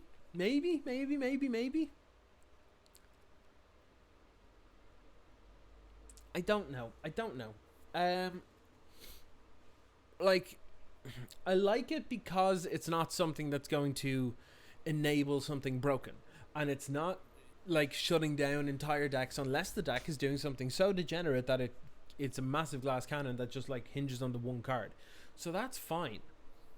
I'm actually pretty okay with this. I'm surprised that this is the kind of card and quality that's coming out of a core set. I'm honestly just personally shocked. Because this is the kind of thing that they kind of said that they wanted to move away from in New World Order. But hey, like, I'm for it, I guess. Yeah, sure. What's next? Liliana, Walker of the Dead. 4 mana for a 4 loyalty planeswalker with a +1, a -3, and a -7. +1 is each player discards a card. Oh. Each opponent who can't loses 3 life. I love it already. -3. Target creature gets -X until end of turn, where X is the number of cards in your graveyard. Are we going to have the rack effect like this in Standard? I hope so. Let's go. And then -7. You get an emblem with, at the beginning of combat on your turn, put target creature card from a graveyard onto the battlefield under your control. It gains haste. I like it. I like it a lot. I like this a lot. This is good.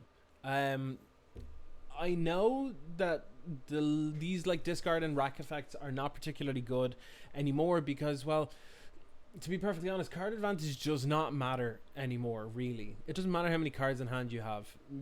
Your plays are all just too big, swingy, and impactful for the most part, for most decks. You know, like Yorion decks and stuff. Like, it doesn't matter how many cards are in hand. You just got a bunch of permanents and you play Yorion and win a game. You know, but I like it.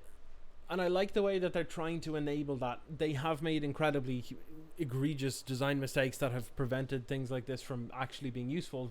Case in point, Uro. But I like where they're trying to fill some space. I like the design space that they're trying to fill and the archetypes that they're trying to enable. I do like that with what I've seen so far. Yeah, I like this. I could see this settling at like maybe $10 or euros, maybe after a while. I don't know how much play it's going to see because it's a 4 mana planeswalker. Like, that's really, really poor rate at the moment. But we'll see. Moving on. Oh, I wonder what this one is. It's an island. What island? It's a whole one island. I mean, it looks nice. I will say that. They're branching out with the different styles that they're taking for their basics. And as much as I said that I didn't like the Theros basics, I did come around to them. I do like them now. And I think I'll eventually come around to these too. I think it's just good to have different art styles as options, to be honest. So I know this is me talking about a friggin' island, like, as opposed to the actual spoilers, but like, you know, I like what they do with it. It's not all about, you know, specific techie stuff or whatever. But like, all right, let's have a look. Let's see what this says. Spark Hunter Mastercore. Oh, I like it already. 3 mana for a 3/4 colorless creature. As an additional cost to cast a spell, discard a card. Protection from planeswalkers. Oh, I love it. This is what I need. 4 in the deck against all the Teferi decks from now until forever. Pay 1 to have it deal 1 damage to a planeswalker. Where was this card a year ago?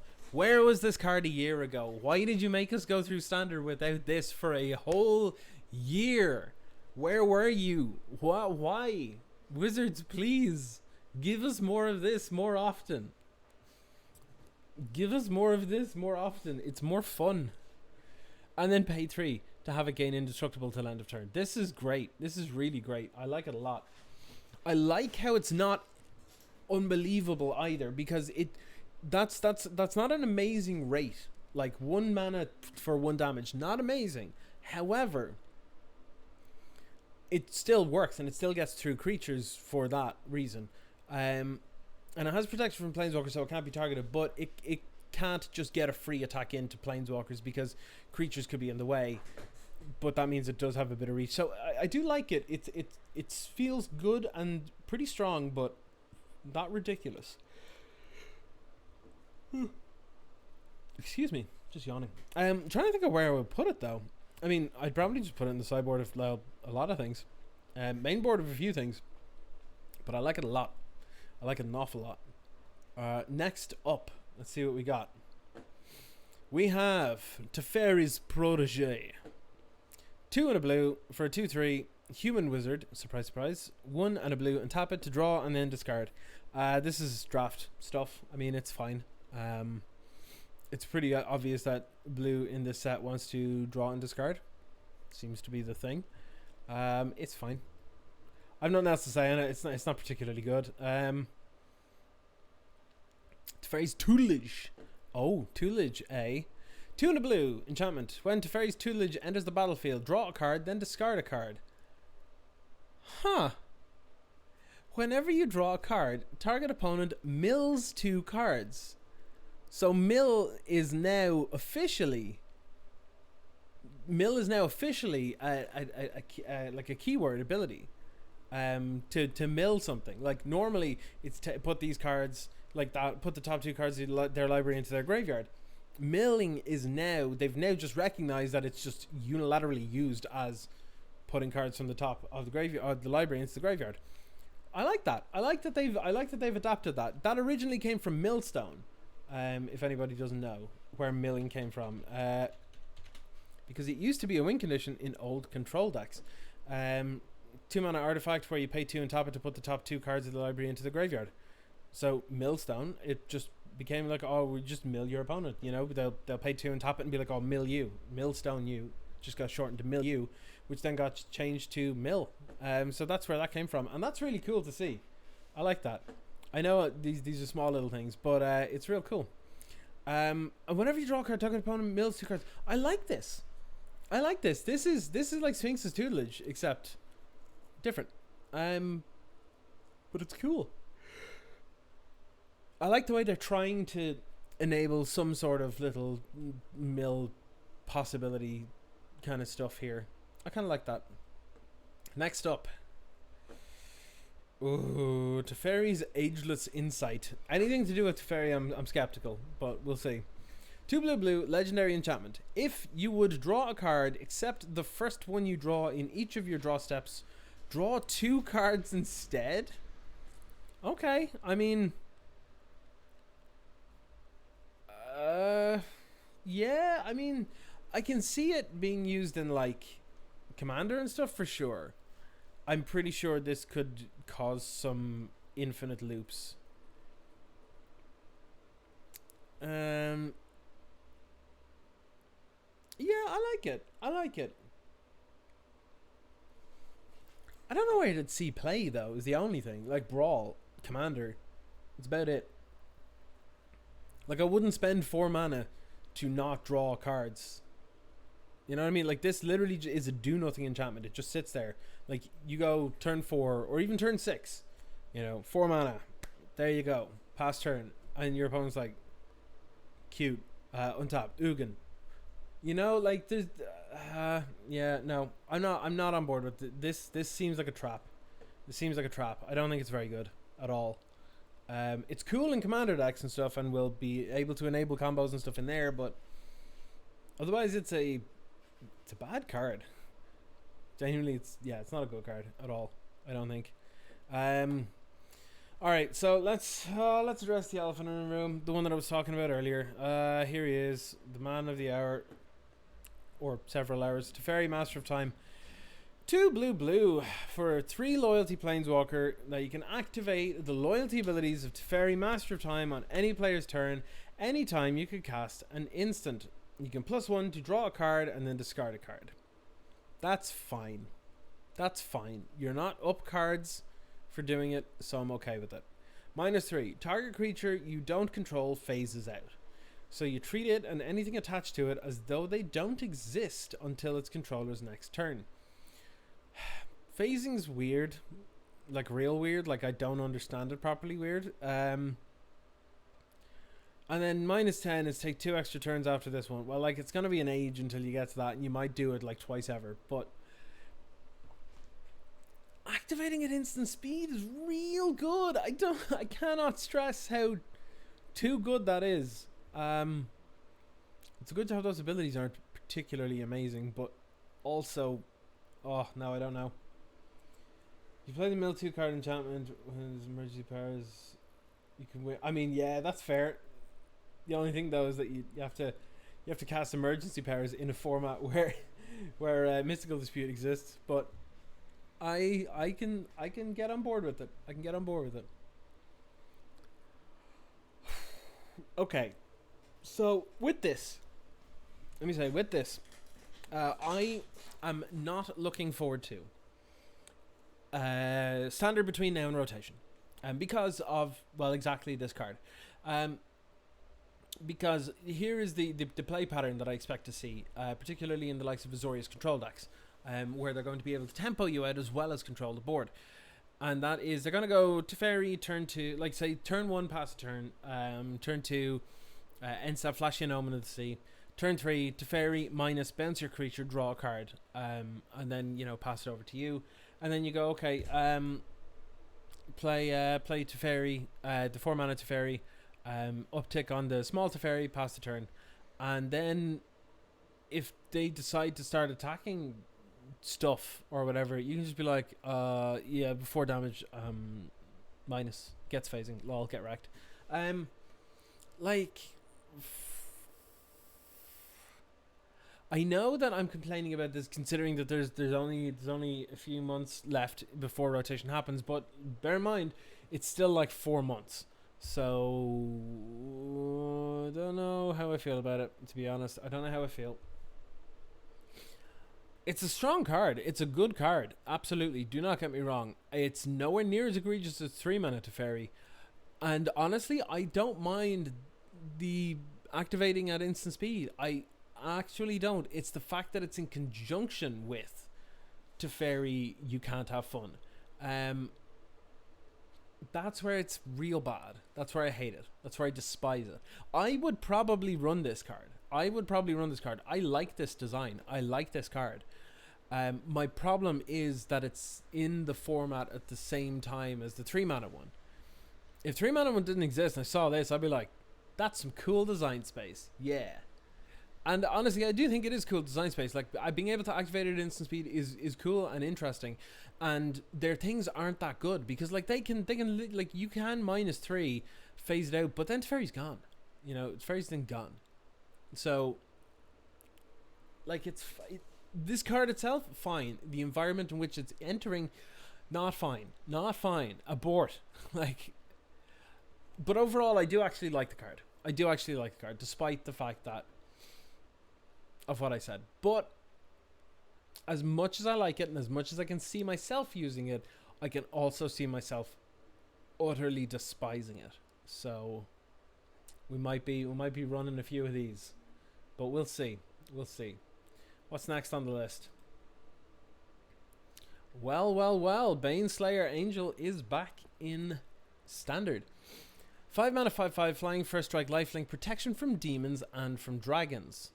Now, that's not really that relevant to the best of my knowledge in standard currently. But it does mean Baneslayer Angel is in Pioneer as well, and Historic. So maybe it could see play somewhere. The problem here though is that it doesn't have an ETB effect. Baneslayer Angel is quite possibly not good enough anymore because cards like Teferi exist, where you just bounce them and there you get unbelievable amounts of tempo from bouncing a 5-drop that doesn't do anything when it enters the battlefield. And this is one of the reasons why Teferi is such a bad card. Yeah, I don't know. Like, I like the card. I've lost to it many a time. It dies to Fry, so that's fine. But, like, I just don't think it's good enough anymore. That's saying a lot for Baneslayer Angel. Let's have a look and see what this is. Oh, snap. We got Containment Priest in standard? Yeah. Are you kidding me? Oh, okay. I kind of like this. I kind of like this a lot. Alright. Now, bear with me on this for a couple of things. So, One, I like it because I liked it. I think we're very, very close. Very, very close to having a very good, oh god, this is a lot. Very, very good Taxes deck in Modern, right? Taxes is already a thing in Modern. Containment Priest is insane. That's going in Modern. That's gonna make waves for sure, no doubt. People were hoping that Containment Priest got printed into Modern Horizons 1. That's what they were hoping for, but it didn't. Now, Pioneer can almost definitely have a Taxes deck now for sure. Because this is, and it could be very well focused on non-ETBs, because like I said, the way the things are set at the moment, the way the old Taxes decks worked, where they had interesting ETBs and stuff like Flicker Wisp and all this kinds of stuff, and like Thought-Knot Seer and stuff, but now everything is an ETB, so why not tax the ETBs instead? So in Pioneer, you have like Containment Priest, you have Draneth Magistrate, you have Hushbringer, you have Tocatli Honor Guard, you have all those kinds of things. And then you play, like, your opponent can't do anything cool or good anymore, you know? Like, they can't have anything with good ETBs because the ETBs won't work anymore. Or you can't have them, come out of exile or whatever, or be reanimated or something like this, because Containment Priest will get them. And stuff. So I like this. I like this a lot. One of my problems is that this makes any Phoenix deck worse. It's killable with a shock, and that's fine. But I don't know. I don't know how to feel about this one. I love it. Like Taxes is a deck that like I cut my teeth on in Modern, and I learned the format inside out by playing Taxes. So I definitely appreciate additions to that deck to make it relevant again for sure. But I also like doing stuff that Taxes stops. So I don't know. I do think it was something that needed a reprint. I do think it's a great addition to Standard and to Modern and Pioneer and stuff. So like I think on the whole I'm actually kind of alright with it, yeah. Now, I think I found the one that might have Leanne excited. Rin and Seri, Inseparable. 1 and Naya colors for 4/4 legendary dog cat. Whenever you cast a dog spell, oh my god, dog spells, I'm fucking in. Create a 1/1 green cat creature token. Whenever you cast a cat spell, create a 1/1 white dog creature token. Of course dogs are white, they're so pure. Red, green, white, tap, Rin, and Seri Inseparable deals damage to any target equal to the number of dogs you control, and then you gain life equal to the number of cats. I love it. I'll make a commander deck around this. I don't care. I want dogs. I went dogs. Ozzy, welcome along. It won't stop someone's arrow, no. But there's ways around that too, so it's fine. We'll work it out. Arrow's the big problem anyway now, so. But Rin and Seri Inseparable, they're cute as heck. I'm gonna say that right now. They're cute as heck. Yeah, I might have to for the first time in history play green in a commander deck. Which I know, like, people are going to be like, but green is like one of the best colors. It's just not for me, alright? I thought we were past this. But anyway, yeah, I love it. I'm assuming then that they've errated Hound to dog based on that. Because no other dog exists in that scenario then. Unless they're now just printing dogs. So I'm going to go by the assumption that this has been changed from, that Hound has been changed to dog. So yeah, I like this a lot. Bits, Corgi bits in the chat. Yeah, that is sweet. I love this. So one thing I do like, as much, I have to say this now, right, while we're on this card, as much as Wizards are printing cards that are really pushing the boundary on like what's okay and what's acceptable and what's too powerful or what's the power level that people are looking for or whatever it is, right? One thing they are doing is that they're also, and this is not relevant to many people, but it's relevant to a lot more people than you think, and that is when it comes to making cards that may not be amazing, or they might be just weird or interesting or quirky or something, but they're specific kind of ones that are tailored to appeal to people that like themes and kind of ideas of decks and stuff. Like, for example, making a cats and dogs deck. Like, Leanne loves cats and dogs, and I love dogs and sometimes cats, and like I'm all on this kind of stuff. Like, and like a lot of people are really on it, and like that. Leanne is now like, I want to make a commander deck with cats and dogs. It's getting people into formats. It's making people happy to have these things. So I like, even if this doesn't see any like competitive play, it's fucking cool as hell. Yeah, it's sweet. It's really cool. So I'm all for it. I'm all for it. That's probably one of my favorite cards so far. Of course it is. Let me take a look. What is this? Peer into the abyss. Jesus, this is cursed. Have you seen this? This is cursed. 4 black. Oh no, this is Lich's mastery territory. Nate, are you ready? Strap in. Target player draws cards equal to half the number of cards in their library and loses half their life. Oh Christ. Round up each time. Okay. So what can be broken with this? What can be broken with this? Something that lets you cast a spell instead of the... Oh wait. Would that work with... Possibility Storm combo in Pioneer? Would that work? Maybe? I'm not sure. But I don't know. This is a weird one. I'm gonna have to have a think about this one and come back to this one, because this feels like it's a combo piece, but what the hell the combo is, I've no idea. But we'll jump back to that. We'll jump back to that. So that's what we got so far, eh? Or have we got more? Okay, that seems to be what we got so far. That's okay. That's okay. All right. So what? Oh God. You win on the spot with the milk card. This is true. This is true. Yeah, you could actually do that in. You could do that in limited, and just win.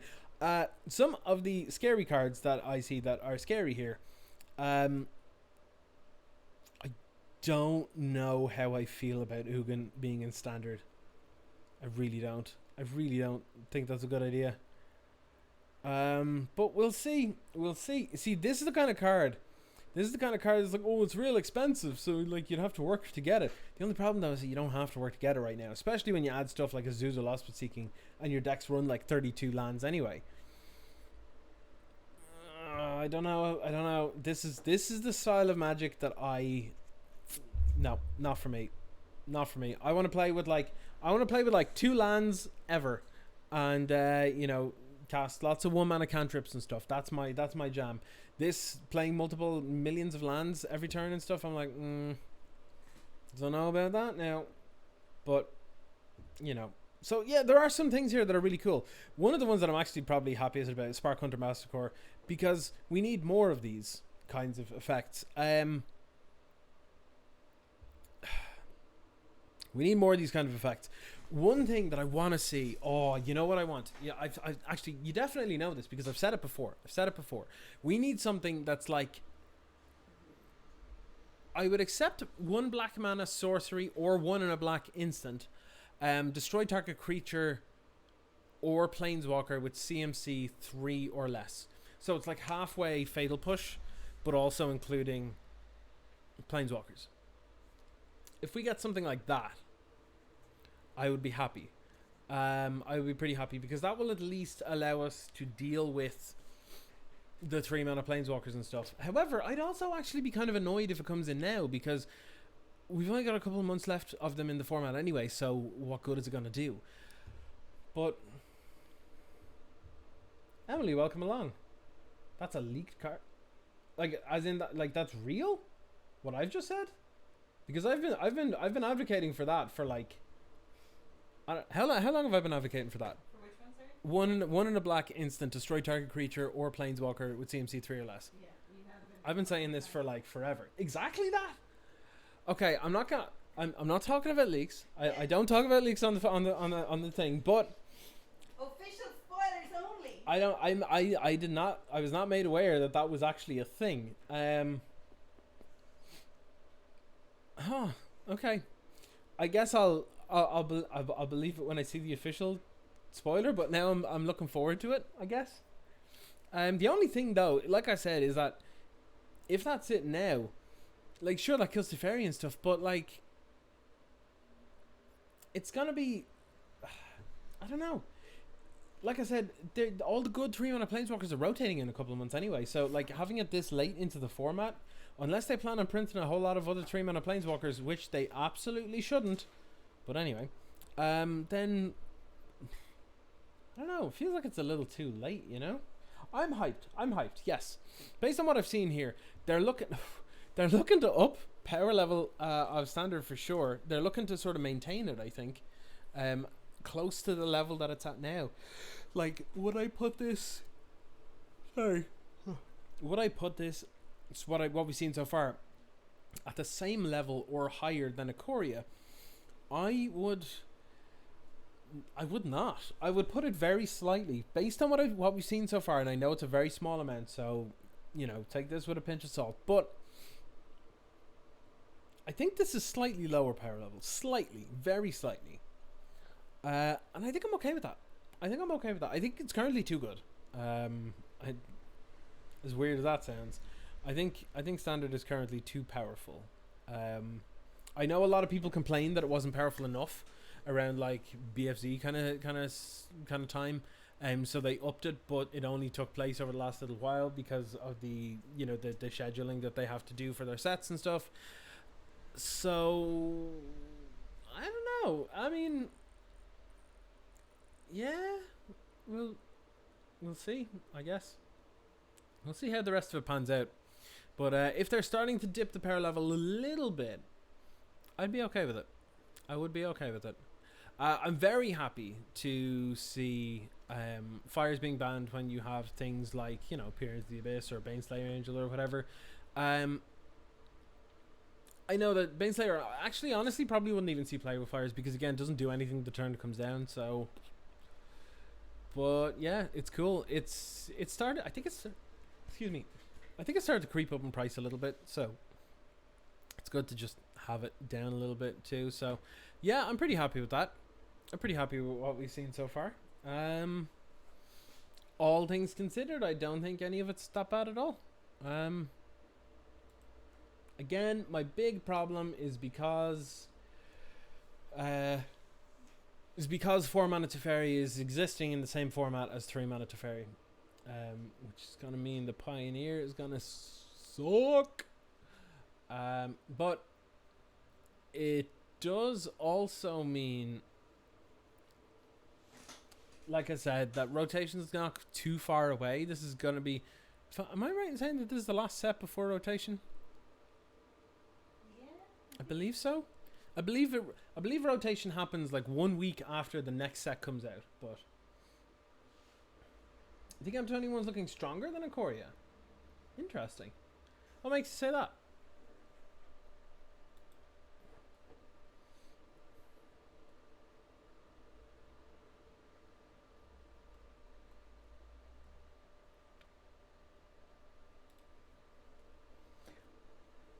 You know what? If you had to pick one card to make an argument of it being stronger than the Ikoria, I think you picked the right one with Azusa. I think Azusa is a mistake. I absolutely think that is the one that I'm concerned about most. I mean, you could just go Arboreal Grazer, play a land, untap, play a land, Azusa, play a land, untap, Ugin. Like that's well, no, it wouldn't be Ugin. It would be 3 lands on turn 3 or on turn 2, then 2 more, so it'd be 1, 2, so it'd be 5 on tap. You can play a 6-drop on turn 3. I'm sure there's other ways in which you can make it more gross, but yeah, I'm just honestly I think the only thing that is preventing Azusa from being egregious and a massive print mistake is Bounce lands. If bounce lands were in the format, I'd be like alarm bells, like absolutely freaking out. I'm willing to give it the benefit of the doubt. I'm willing to let it never survive a turn to untap. But yeah, I guess we'll see. I guess we'll see how it goes. Azusa is absurdly powerful. You are correct. You are definitely correct. I don't know if it has exactly the right tools in order to be broken, but I would wager that it has more tools than we're probably thinking of. And like you said, you know, like Growth Spiral and stuff, I think, you know,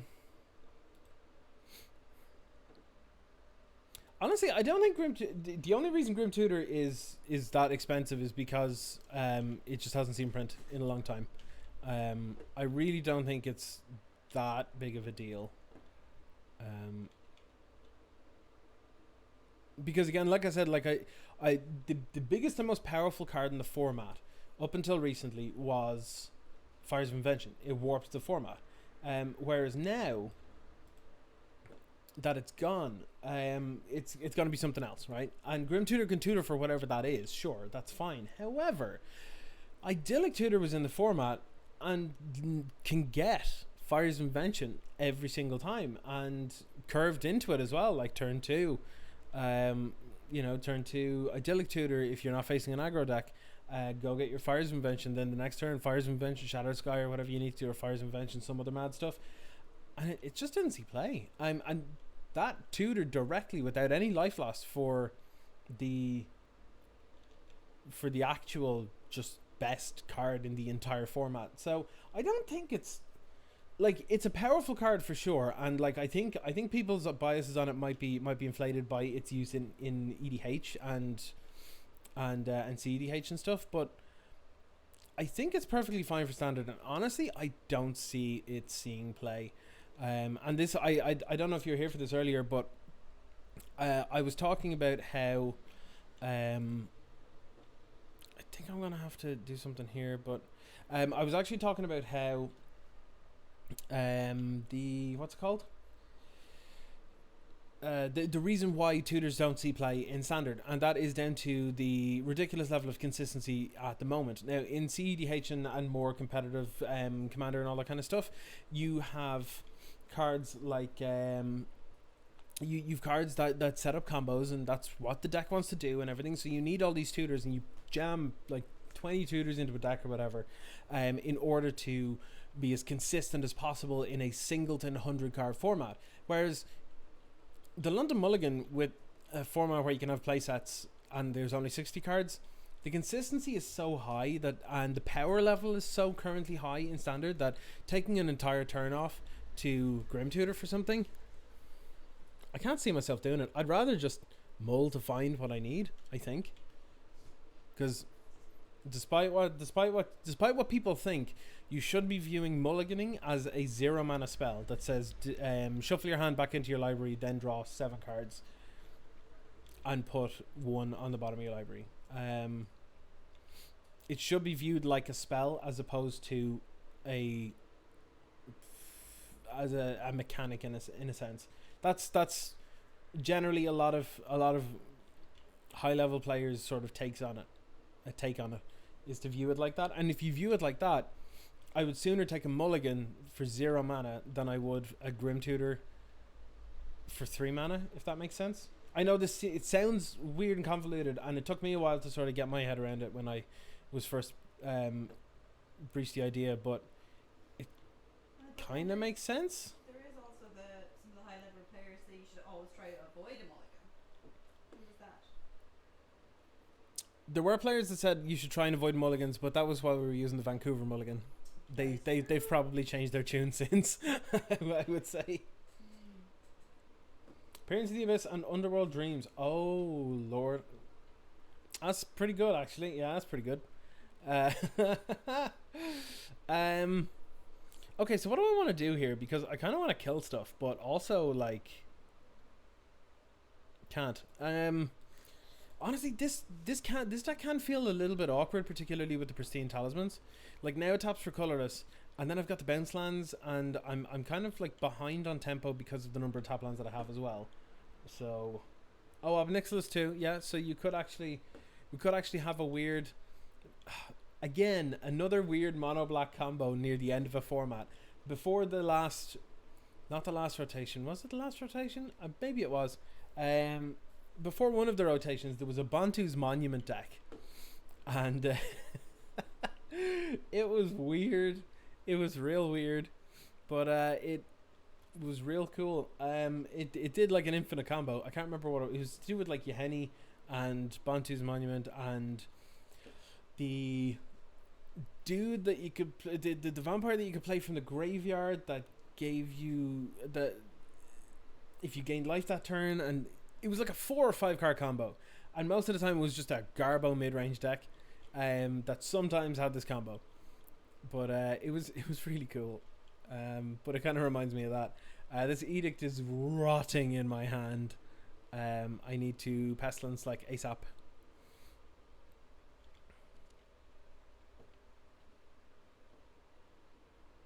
Honestly, if I could take an untapped black source here, this would be great.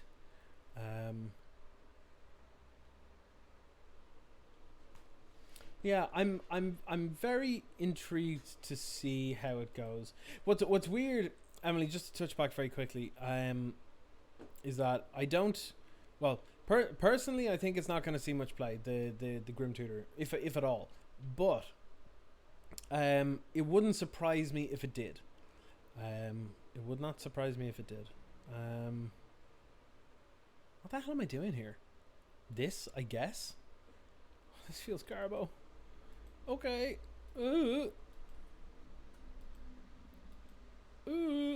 Yeah, this feels real bad. They just know that they have to like flunge in now like hella hard. I guess I'll save the Bajuka Bog for later. If they have a way of pumping the team now, like now's the time to do it, and it could very well just kill me. But I guess we'll see. I guess we will see. Yeah, so if they have untapped land, rally the peasants, I'm dead. But they can still have it. It's an instant speed trick. Yep. Oh, they have it. Yep, we're dead. We're actually dead. Oh no, they don't. Oh. If they drew it though. Okay. We're good. I think we're safe for now. Maybe. Oh, I wanted to tap that for life, but okay. Yeah, look, I'm doing it now. Screw this.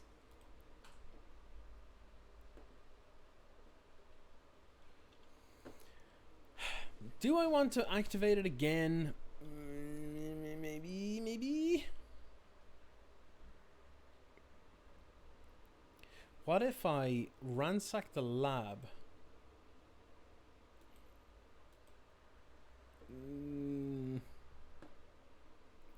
I needed to find an untapped mana source here. That's what I was aiming for. But I figured I'd get it in 3 cards, but turns out no.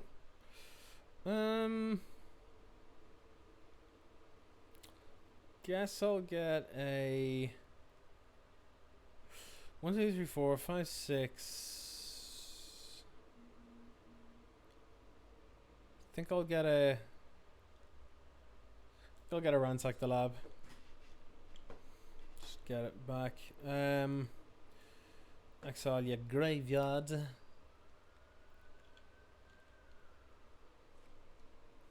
I hope that now that I've played the Bajuka Bog, they're gonna not think that I might have another one, and maybe start playing some value plays into the bin, which would be pretty good. I can't do anything here, which is unfortunate, but let's just pass it over.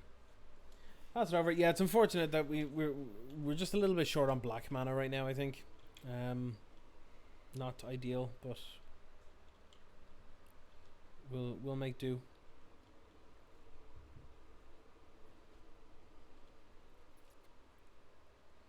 In hindsight, I believe it was probably the better. Oh my god, really? Okay. In hindsight, it was probably the better option to flash or to do Pestilence again, I think. But yeah, we'll see. We'll see.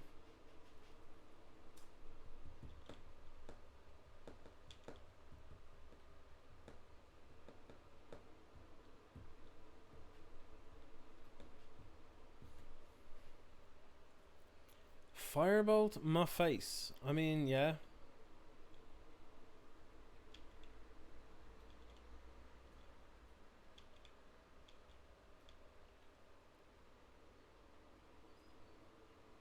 You got another burn spell.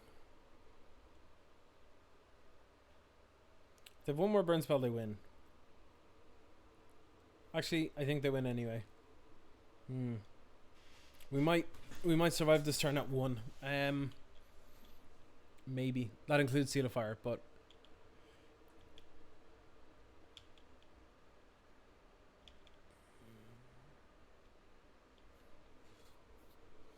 okay.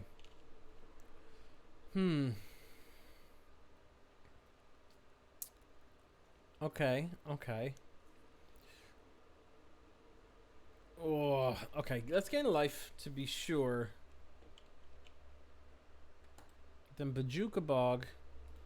Get rid of those value plays, like I said, that I thought that they might do from the bin. Get rid of them. Let's activate. I guess we have to activate this twice and just hope for the best.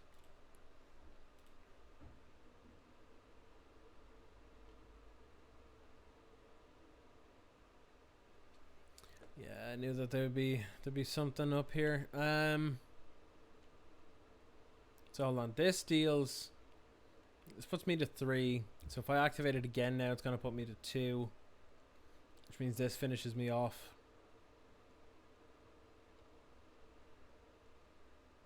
Yeah, no, I think I'm borked here. I think I'm borked here.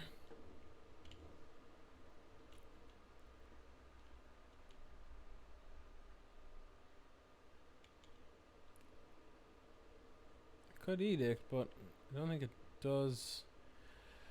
I don't think it does a whole lot here. Well, actually, yeah, it does. It does. That's fine. I'm still at 1 is my only problem, but I'm at a virtual 1 because of Seal of Fire, but we might survive, maybe. I mean, they could just untap and bolt, but like, I guess we got to give them the opportunity to do that.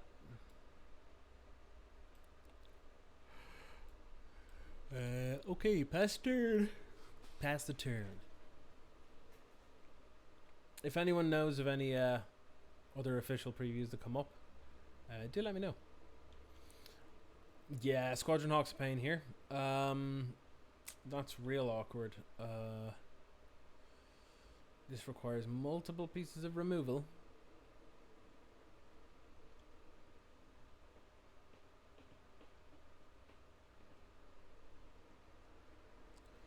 Two squaddies to hand. Alright.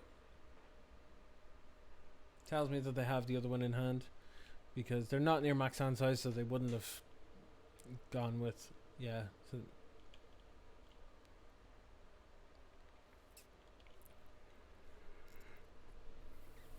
all right. Well, let's gain life now and be sure. Then I guess we'll 1, 2, 3, 4, 5, 6, 7, 8. I think I want to castigate. This is weird. Okay, get rid of this.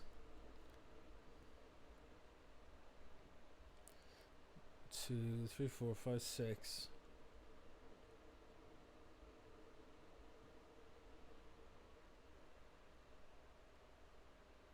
Like, I can Pestilence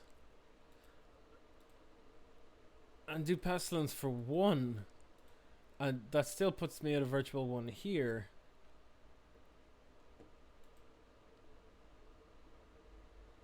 Ah, this is weird. This is weird.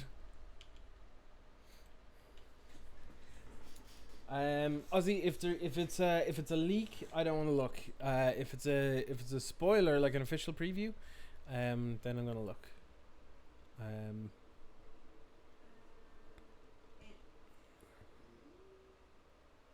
there a way I can tell? I shouldn't have let that through. Ah.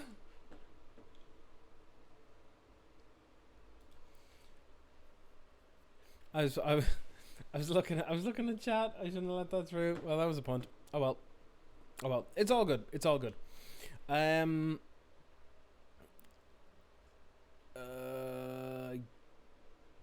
Guess Copperhead is fine. I'll bring in like. There's not a whole lot, honestly. It's Bolt and Seal of Fire, and that's kind of it. So I think not so much on that. They're a little more creature based than spell based. The edicts feel trash. So Avantgarde's Justice, come on in.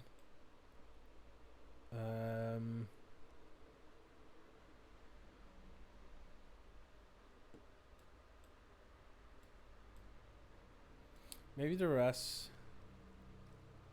Maybe. Who knows? Who knows?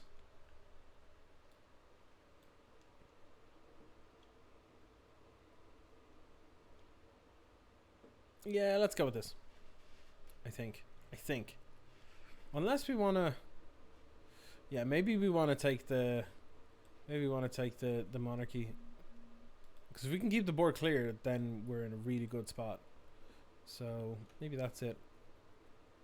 And then I think I'm gonna drop one like. No, I think I'm gonna drop that one duress. Actually, I don't think I need it. I don't think I need it.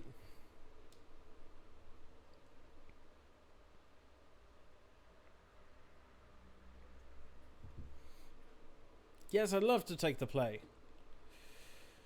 All right. 2 mana available, but we have a Night's Whisper and we have early interaction. Yeah, that seems pretty good. I'll keep this.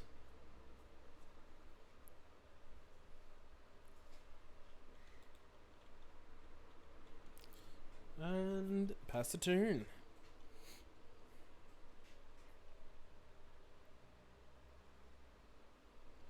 Fluting. Rootin' tootin' fateless looting. I'm okay with this. Anytime someone's like, I want to cast fateless looting, I'm like, fuck yeah. You do that. They're either land heavy or something's up. Yeah, this is fine.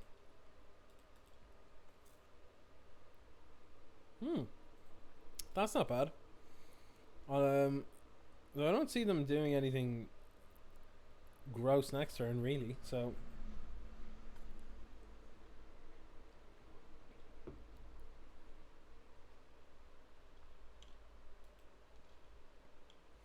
okay, they're doing a bouncy bounce. Okay, they have a very slow start, which is nice because it really lets us set up.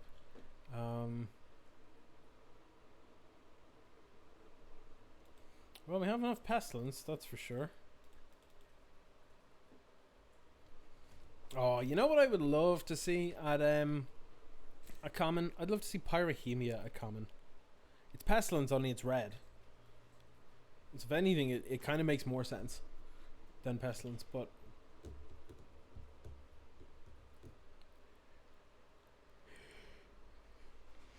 it's like it keeps setting fire to stuff until there's no more stuff. And then it goes away. I kind of like that. We play Seeker the Way. Sure, yeah, that's great. Great for me. Sure.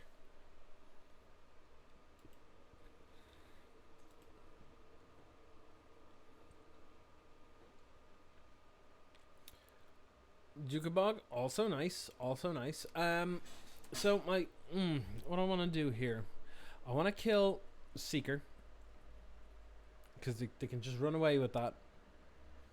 Or I could play Pestilence, bog them, and then just go.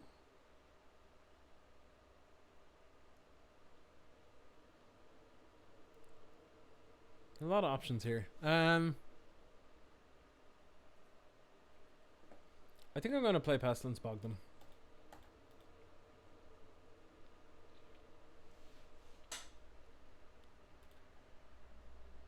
Boop, boop. Now they don't have the looting to get rid of any cards that they don't deem to be particularly useful, which is pretty good. So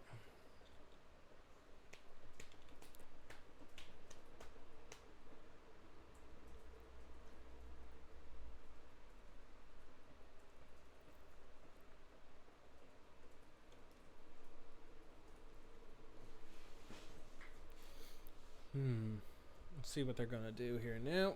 Rally. Alright, yeah, they're getting their value in. That much is for sure. Getting a good chunk of damage in here, to be honest.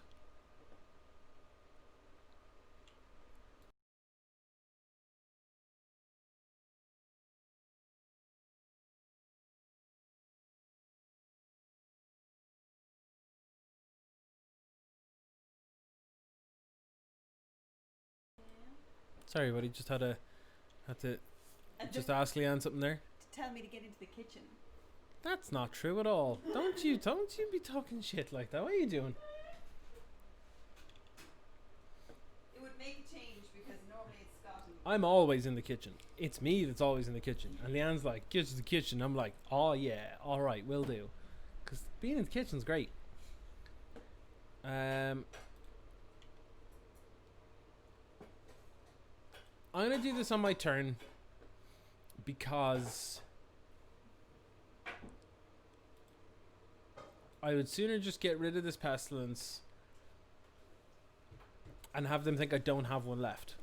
So this is 1, 2, 3. We can't play.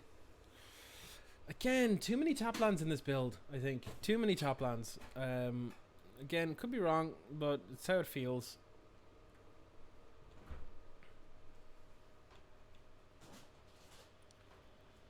But I needed an untapped land there so that I could Pestilence stuff away, then Palace Sentinels, and then start drawing ahead of them. That's what I definitely want to be doing here. But yeah, just a few too many tapped lands in this deck, I think. A few too many. For my liking anyway, but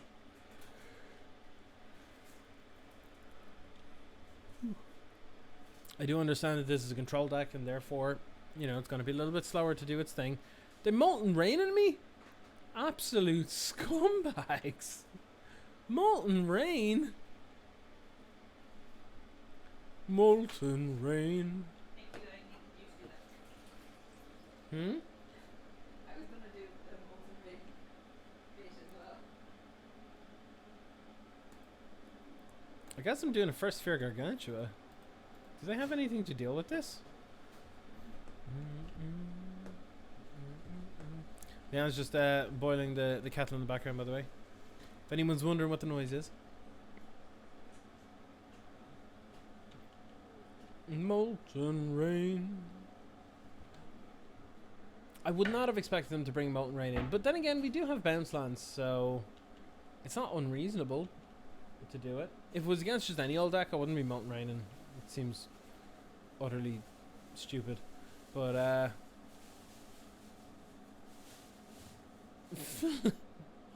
alright, well, they came prepared. They came prepared. They came prepared with a Flame Slash. Not what I would have expected there, but hey. Alright. Alright. The Flame Slash was a good call. The Molten Rain seems not so good. But yeah.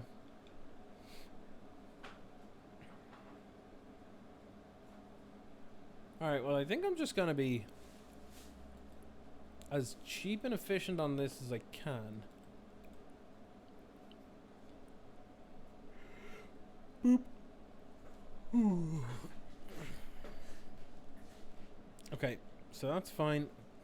I'm going to unearth first Spiria Dragon. I'm gonna go to 11. I'm gonna draw a card. I'm gonna play Scarred Barons. I'm gonna punch him in the face. What do I think about the new Teferi? Oh. So here are my thoughts. I actually think, no, please. Okay, Magic Online has done this a few times now, or my keyboard's faulty. But I've also seen this happen to other streamers too, where it just skips their combat step. It's gone. It's gone. It's just creature's gone. It's dead now. Ozzy, my thoughts on the new Teferi is it's good and terrible. It is good because it is a clever and interesting design space. It is very, very sweet, to be honest. It's such a smart build and design, and it's really cool and it's really interesting, and I can honestly see myself playing with it. My big problem with it is that it is still the same format in standard. It's still going to be in the same format as 3-mana Teferi, so your play patterns for the next few months are going to be play 3-mana Teferi, minus bounce a creature, draw a card. Your opponent then goes and plays that creature, and you're like, okay, cool. I'm going to tick up my 3-mana Teferi. I'm going to play my 4-mana Teferi. I'm going to pass the turn. Oh, you try and attack the Planeswalkers? Well, I'm just going to minus this Teferi and phase out your creature so that you can't. And then you get tempoed out again. You know, like, it's got horrible play patterns all over it. Horrible play patterns all over it. I think it's a terrible idea to introduce that into the format at the same time. With that said, though, it's cool. So take from that what you will. But yeah, it's about as good as I can give there, I think. But yeah, on the whole, that's kind of where I am with it.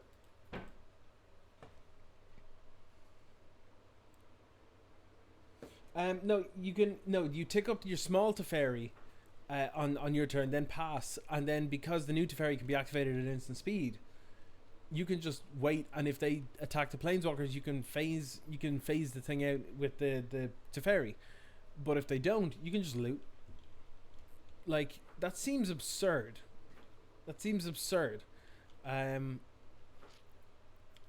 Again, I don't know how bad it's gonna be, but it doesn't sound fun at all. It sounds like the typical thing that I get real sad about when it comes to new cards like this. So, oh wait, there's no cards in hand. Oh, this is fine. I'm just gonna do a little boopski. Hey-oh. Alright, we killed them. We got him dead. Alright, let's get this back. Leanne singing out in the background here. Yeah, so honestly, I don't think it's going to be that bad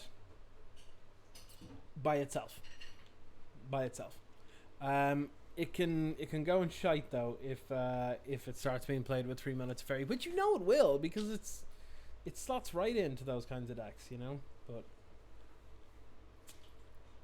I guess we'll see what happens. I do think the Master Core looks friggin' awesome though. I do think that's a really cool design. I think it's really cool. I think more things need to be pro Planeswalkers. Yeah, it's real good. I like it. Much better than pro multicolor as well, because this way, well, it depends. In terms of facing Planeswalkers, it's not, or it is better, but against creatures and stuff, it's not. But I suppose we'll see what happens.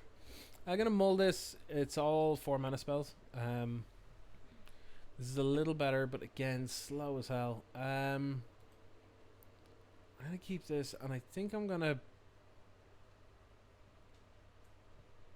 just trying to work out my curve here. So turn 1 Bog, turn 2 Disfigure something, Basilica, bounce Bog. Turn 3 I'm gonna have 2 mana. I think I'm pitching the Read the Bones.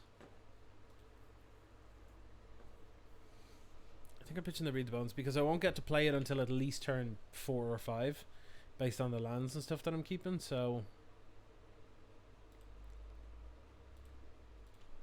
yeah.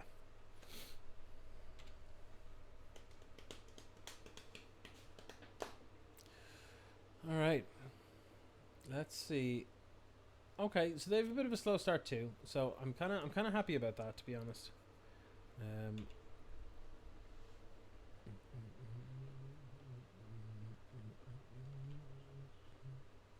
Got another mountain. That tells me they have a plains in their hand. Probably. Oh god. Okay. This is some hella slow stuff. You'll say that you can activate once per turn, and if you haven't already, that turn. Oh, so you're implying that you might be able to activate it on each turn, like your turn and your opponent's turn? Is that? Do we have any?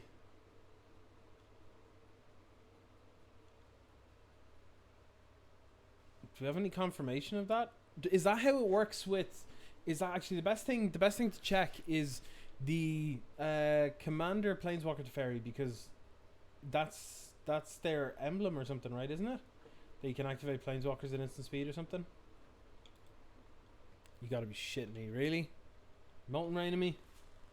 If it does feel real broke, yeah. So if that is the case, I'm gonna be hella sad.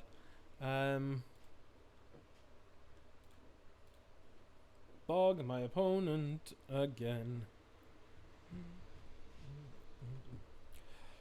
Yeah, well they just knocked me back to the Stone Age. That was actually pretty good. Maybe the Stone Rains are, or the Molten Rains are pretty good. Don't do it again. Don't you dare do it again. Alright, they're bouncing out of land, that's fine.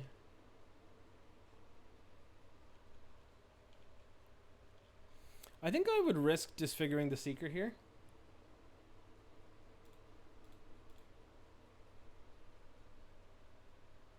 In other words, you can activate a Planeswalker's Loyalty ability once on your turn. Yeah, I figured they'd have a bolt, but this at least minimizes the damage.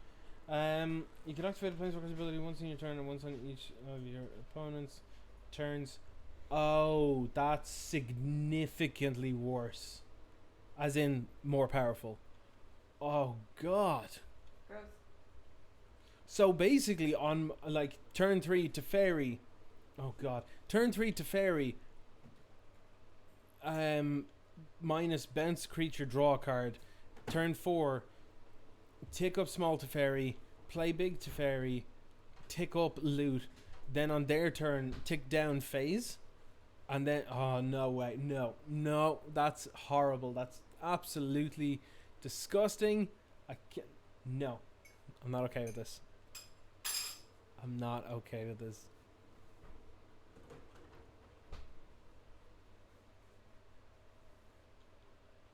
Phase or loot, yeah. So like if they don't attack, you just be like, oh, I'll tick up phase, or tick up loot. Like, yeah. Oh, that's disgusting. That's so bad. My God. Oh, they get an aggro. Thank you, Lan, for the tea. Welcome.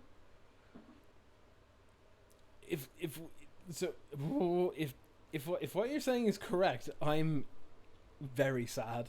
I'm very sad.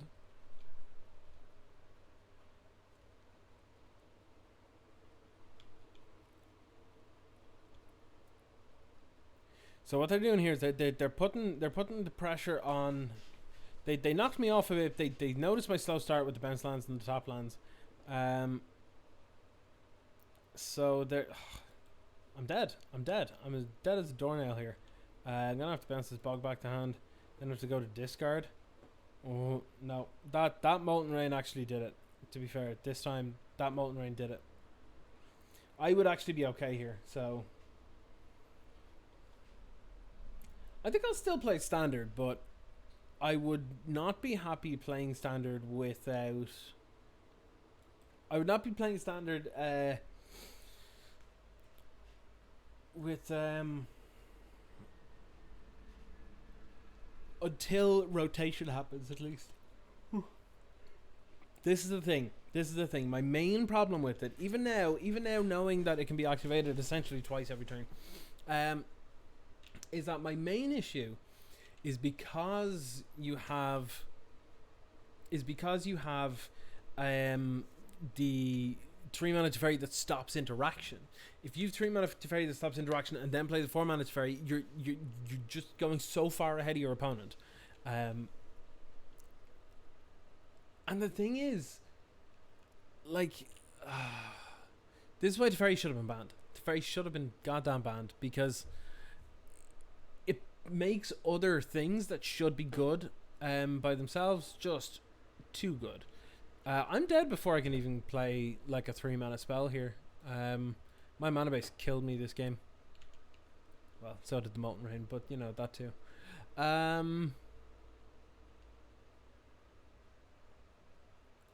mean, screw it, I'll draw 2. I'm dead.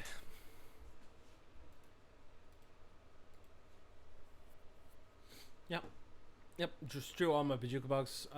That's enough to slaughter anybody. Alright, we can get one more game in before I have to help finish making dinner and get ready for digital F&M tonight. F&M at home. Actually playing some standard, and it should be a bit of fun. It's going to be interesting because it's going to be post-patch, so Fires is gone.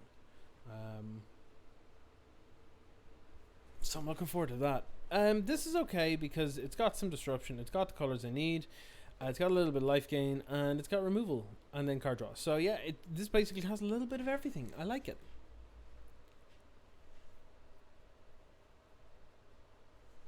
Budge Bog, that's fine.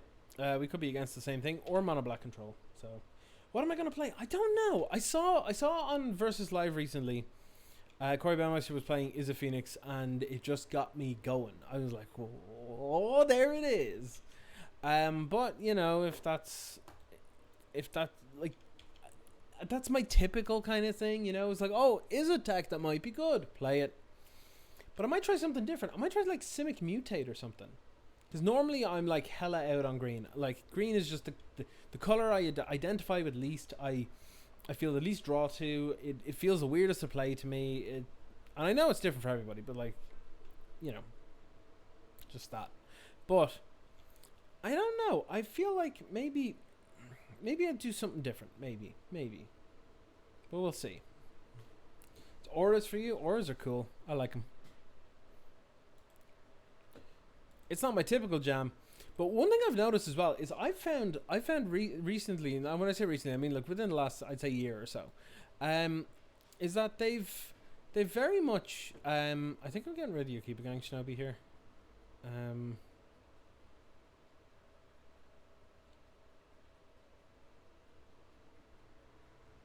Yeah, I'll keep a Gang Shinobi's getting out of here.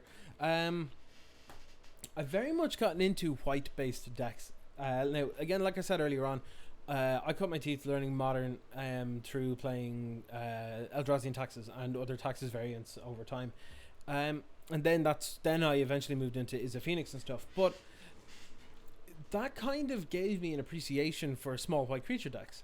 And then I started playing White Weenie in Standard after a while, after I decided to move away from Control, and then I was playing around, trying around different things, and I really, really enjoyed it. And yeah, and then I did well with the mono white auras, and I did well with the White Weenie a good bunch and stuff as well. So yeah, I just tend to sort of move towards that a little bit now, which is alright. It's alright. I think I'm going to play the Talisman out now to help maximize its impact.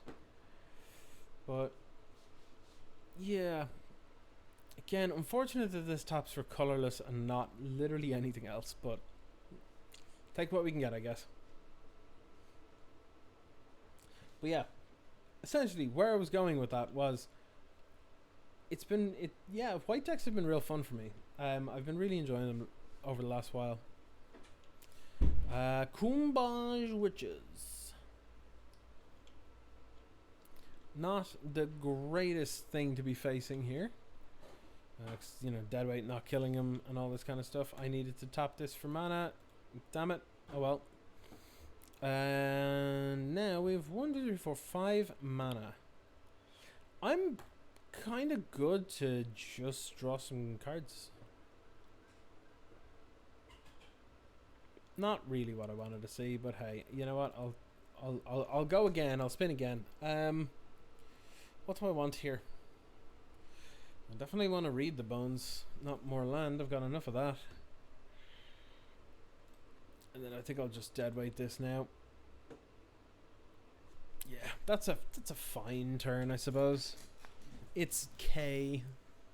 It's I. I think Unmake might actually be a good call to go into the sideboard of Mono Black Control against specifically Guardian of the Guild Pact, because you can't really kill it otherwise. But yeah, good old Chittering Rats. Here we go. It's one of the cards that I love playing but hate playing against, if that makes sense. Feels so good to play. Feels so bad to play against. I'm probably going to die to these witches, you know that?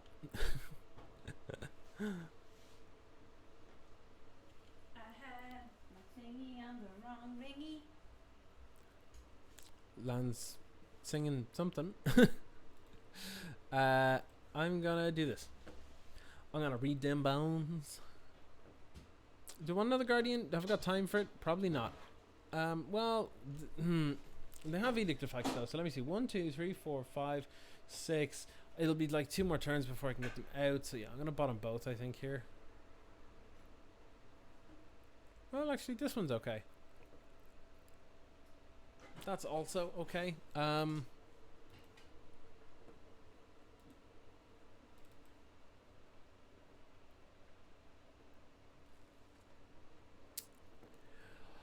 I'm going to take, I think, a Pristine Talisman. Yep, and then I'm just going to pass turn. Because gaining 2 life a turn means I'm going to be mitigating the Kumbaj Witches entirely. Killing the Chittering Rats this turn means that they have to have another threat. So, yeah, I think this is pretty reasonable.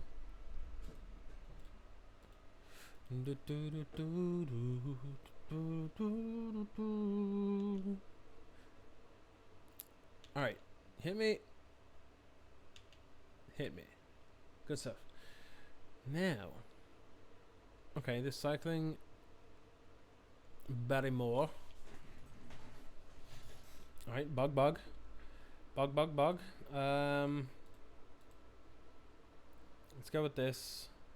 Then let's go with this.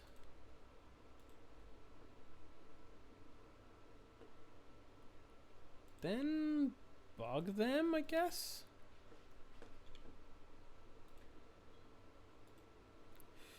And then I'll pass the turn.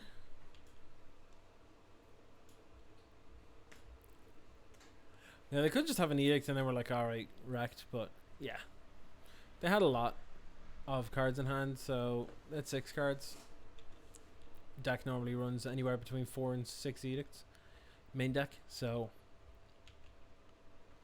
yeah, it's pretty good. It's pretty good.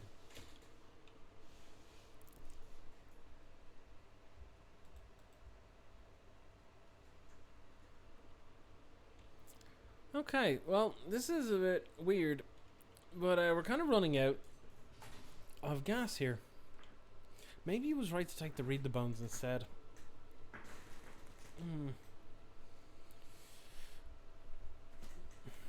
Strange. They haven't drawn any more lands by the looks of it either.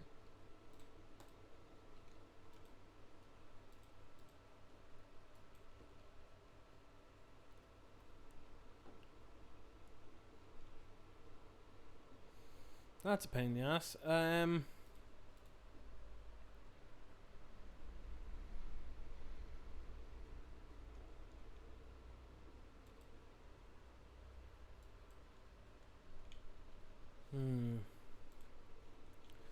Play the Crossroads. Pass the turn. Normally, by this stage, with the number of Ransack the Labs and stuff that we've done, Read the Bones, we would have drawn into some sort of either pressure or interaction. Having just one Unmake is a bit garbo. Nice promo sign in blood though. They look sick. They look real good. Alright. Beat down? Beat down.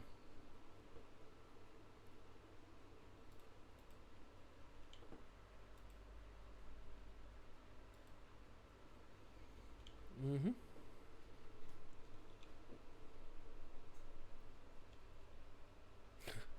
No problem, Ozzy. Thanks for coming along. I will talk to you soon. Yeah, let's just jam this out.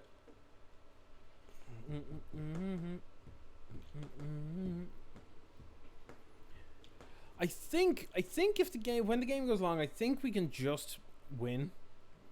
We'll just get there, you know. But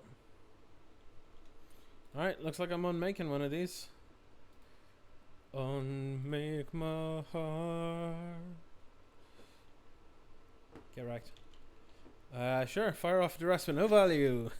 I laugh at that deck, but I actually love it. Easily my favorite deck in Pauper.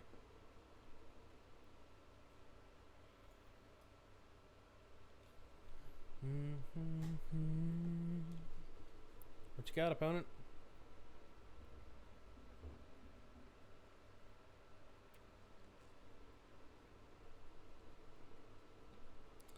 Yeah, it's kind of what I figured. That yeah, duress into Gurmag against this deck. Yeah, I figured that's almost definitely what was happening. So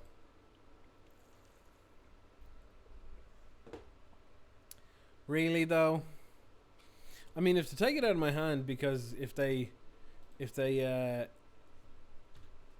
do you call it? That thing. I'm just gonna top these now. Screw it.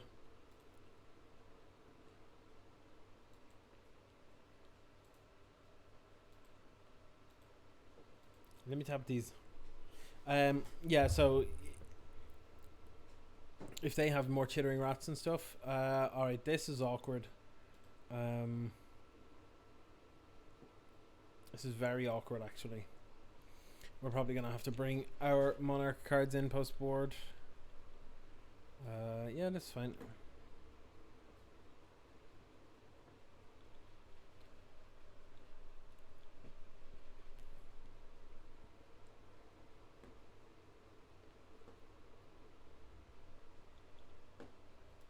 Black.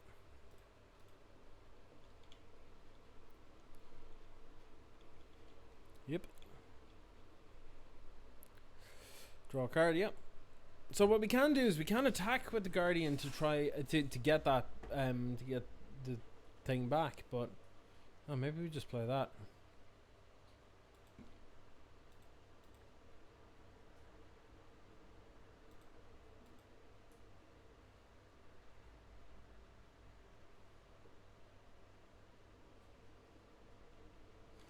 Yeah, okay. I'm gonna go to combat. I'm gonna attack with Guardian.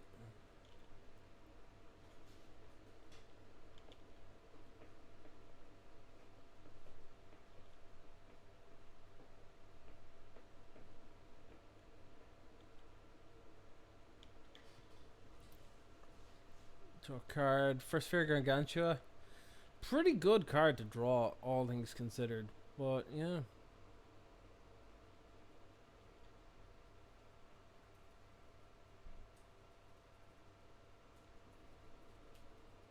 Let's I'm gonna have to move this up a little bit in order for me to get to my Pestilence. So alright, I'll fire this off once. I'll fire this off twice. I'll fire this off 3 times. And then I'm gonna take 5 and go to 12.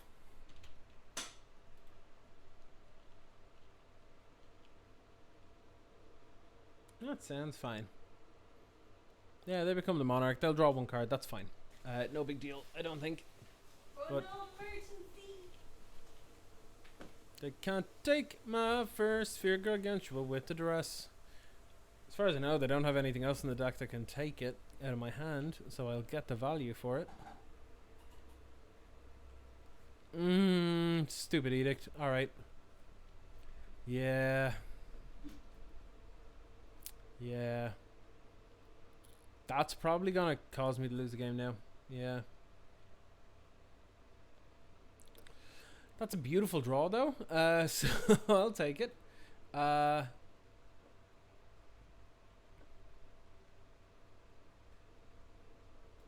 then I'm definitely gonna have to play this out.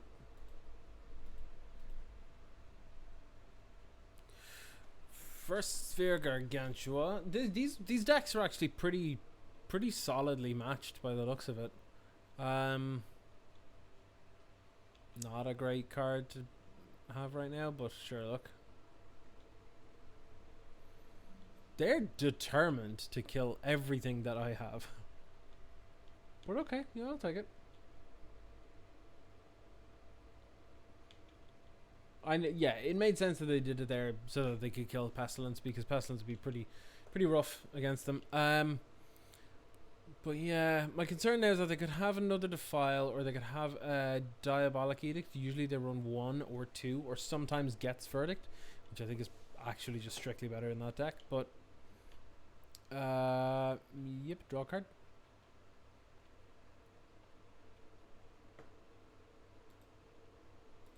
Boop, boop, boop. Get my first sphere up here. Oh, interesting.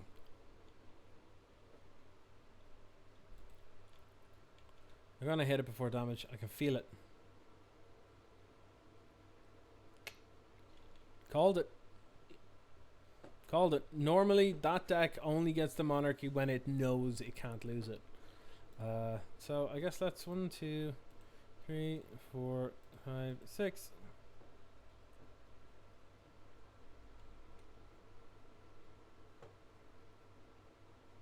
Don't kill it again already. Oh, what the? Really? Oh my god. The amount of slaughter going on here. Wow, yeah, okay, we're it looks like we're playing a single game match here, because yeah.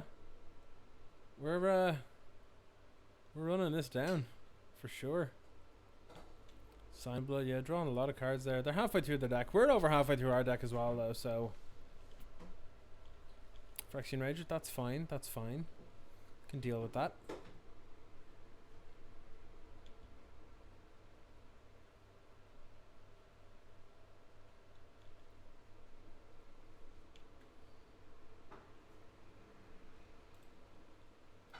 Let's do this first. I meant to do Chainer's Edict, not Diabolic, because that's at instant speed, so that's annoying. That wasn't intentional. I feel like they have a Defile here.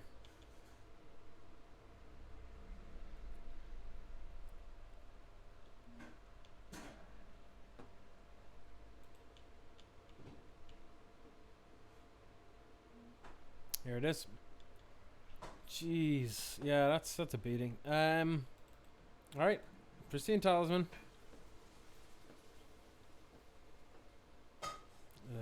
Knight's Whisper.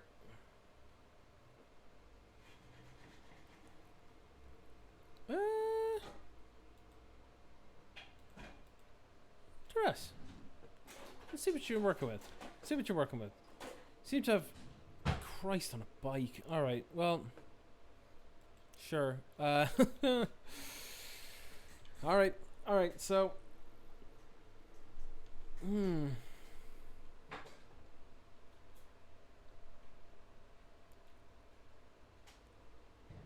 they're gonna slam a Gary and then go into a Gary, which is fine.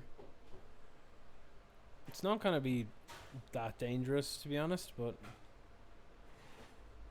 it's something to be aware of.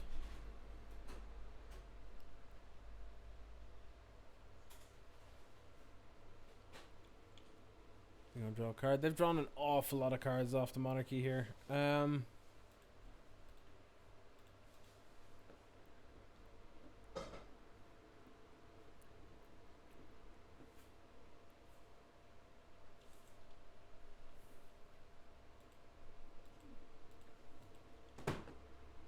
just gonna tap these now. Get them tapped and out of the way. I don't see how they can kill me at this point, to be honest. I don't see what they can do to get through the gain 3 life a turn thing, especially considering they're things that they can't even interact with because they're artifacts in their mono black deck. But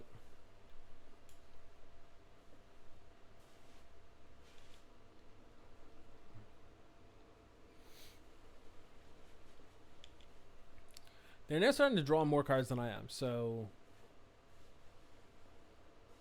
that's good for us.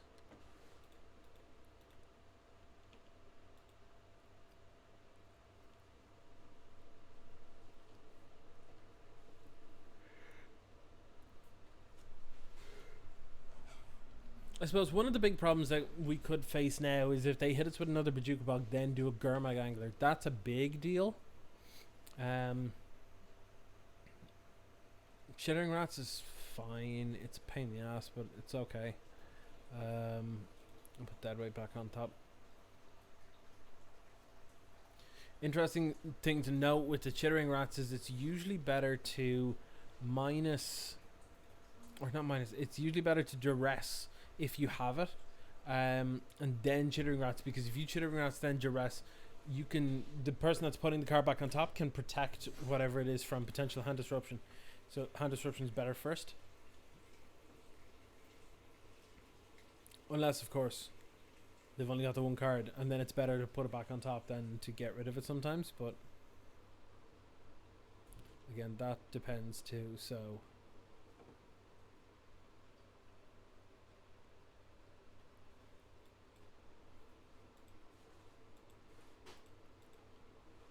alright, let's do this. We're back up at 20, so we're not too bad. I'm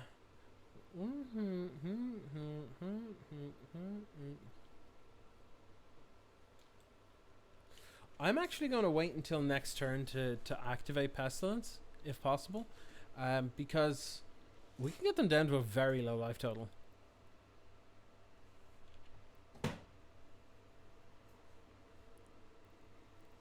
We can do 8 damage next turn, put them at 3. And then all we need to do is just Pestilence off the top and we win. Seems good.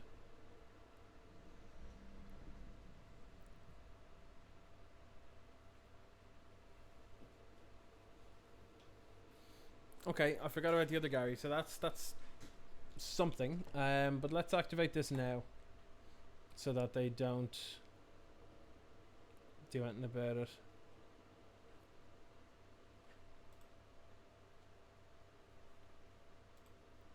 This might actually kill them.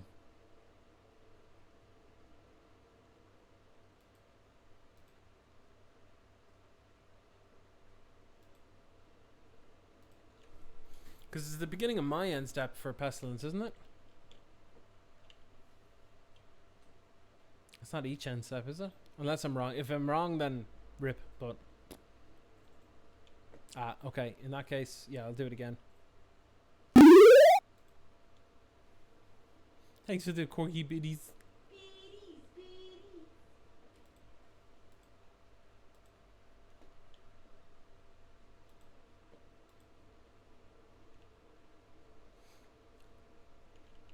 Okay, end step. My turn.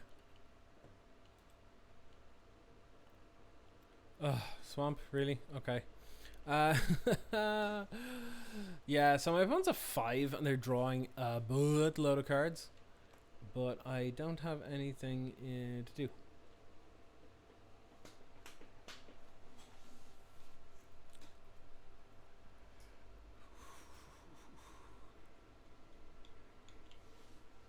Chittering Rats is tilting as always.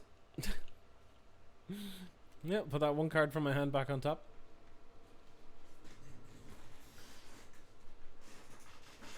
Throwing the Black Rose again, sure thing.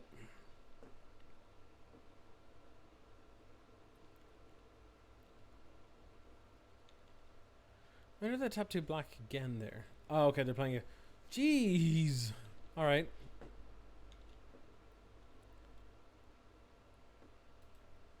Tap, tap, tap. Gain life, gain life, gain life.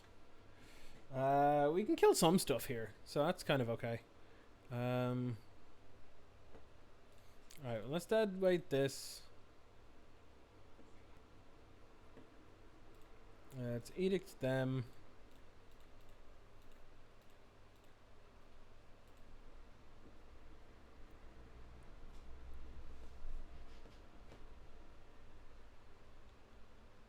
And then, yeah, we'll pass turn. Nothing else to be doing. Nothing else at all to be doing, actually. We need them to not bog us. Sure, that's fine too.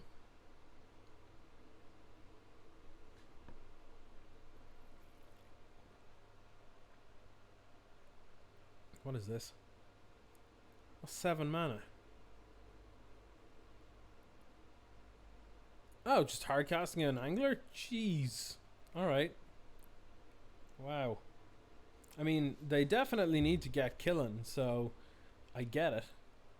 But like, really?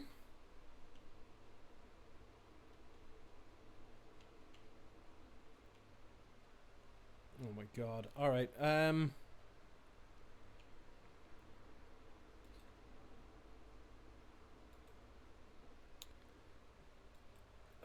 this edict is terrible right now.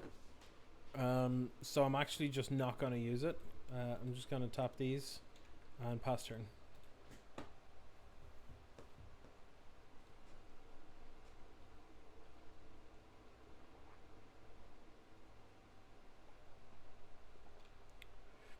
All this is doing, like if I was to edict last turn, all that would happen is they'd sack the thorn. I'd be taking 7 instead of 8 here. Like, but if I can find a way to like maybe pestilence for 3. Oh, sure. They're getting there. They're definitely getting there. This is 3, 8, 10. Yeah, it's 3 turn clock. I now can't keep cards in my hand either.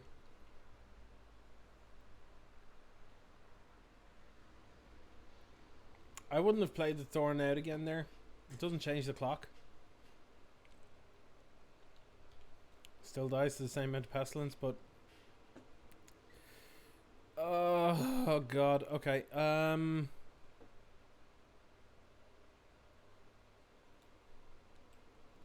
Wow. Okay. Get rid of the edict, I guess.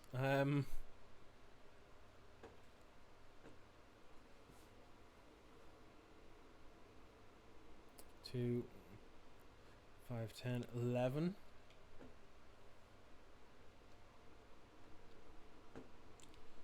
I'm unfortunately gonna have to end after this game, but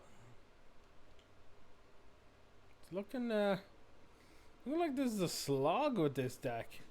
If Mono Black Control pulls it through against Orzhov Pestilence, I'm gonna be pretty happy because I'm just watching my favorite deck win. Like I'm pretty okay with this, no matter what. So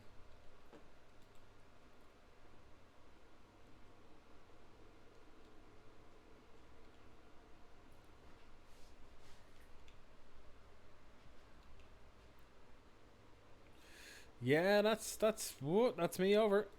That's me dead. And unfortunately, I don't have time remaining to get to the last game on that one. Unfortunately, run out of time. I think that feels like they have a lot of resiliency in the deck. But yeah, to round up the deck, let's talk about it for a second. I think it's pretty good. I think it's good against specific kinds of decks. Like, it's not good against a buttload of counter spells because, well, I could just play a threat and protect it, and then it's terrible. But if there are a lot of if there is a lot of disruption going around and stuff, I would just run more hand hate. You know, like if there's lots of counter spells, just run more duress, run more castigate, whatever. Because honestly, I actually think duress is probably for the most part better.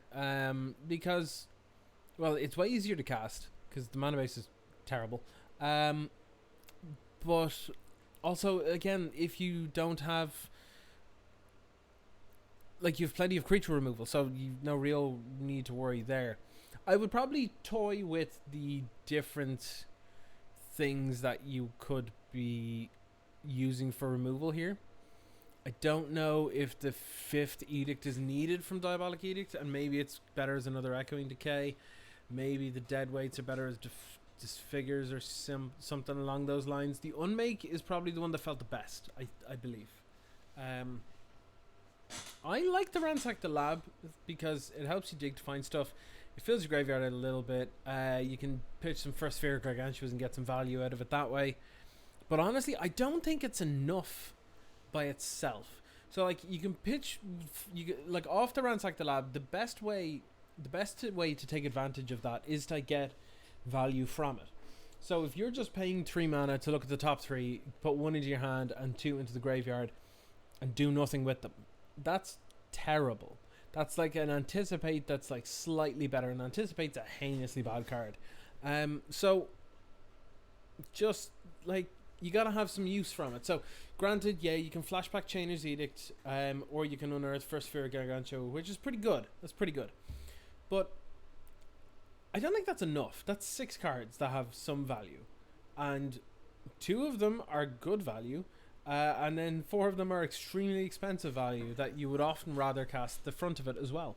So I don't know. I like the idea, and I definitely do think the deck wants to have that kind of level and that kind of access that it can sort of pivot on in terms of like quote unquote card advantage. But I don't know if that's the way that it wants to do it. Like I think there are other things that you could put in the deck to make it better, and get you more value through that, because this definitely ran out of cards. Despite the Night's Whispers and Read the Bones, this ran out of cards. Often enough as well. But otherwise, like it's exceptionally powerful. You know, but if I was to run a black-based deck right now, I would still just run mono black. If you wanted to have a sort of quote-unquote Pestilence style effect, I would just run Crypt Rats and Unearth. Because if you go long, one of my favorite things to do with it is just, you know, you've like 8 or 9 lands out or something. You just cast Unearth, you bring back your Crypt Rats, and then you activate Crypt Rats for like 8 or 9 or something, and your opponent's just dead. Just straight up dead. And that's great. This kind of has this because of the Guardian of the Guildpact Pestilence little combo, I suppose. But it's much slower. Now, granted, this is a much slower, patient, more controlling build. But, yeah, maybe it's all down to playstyle. Maybe that's it. It's a fun deck, though. I would definitely recommend playing it. If you want to play control, but you don't want to play blue, this is pretty much the only deck that covers that. But, like, it's pretty good. I enjoyed it a lot. Now, what I'm going to do is I'm going to sign off. Everybody, thank you very much for coming along and spending some time with me here on Friday. I will be back on Monday with another stream, hopefully doing a bit of Arena, doing a bit of Standard, provided it's not a steaming garbage pile, but it shouldn't be. But if you are yet to follow me on Twitter, please jump over there and do it. You should see a VOD of this on tomorrow. You might actually see a VOD tonight, because I've forgotten to put up the Wednesday one. There was a bit of a delay on that one. That'll hopefully go up tonight. Then if you want to catch this again, you can watch it later on here. The VOD will be there. It'll also be on YouTube, like I said, tomorrow. And then below you've got donation links, Patreon, all that sorts of stuff down there, and same pinned to my Twitter. So that's it, everybody. Have a good Friday. Have a good weekend. Whatever you're doing, staying safe and washing hands and all that. And until next time, take it easy and keep on janking.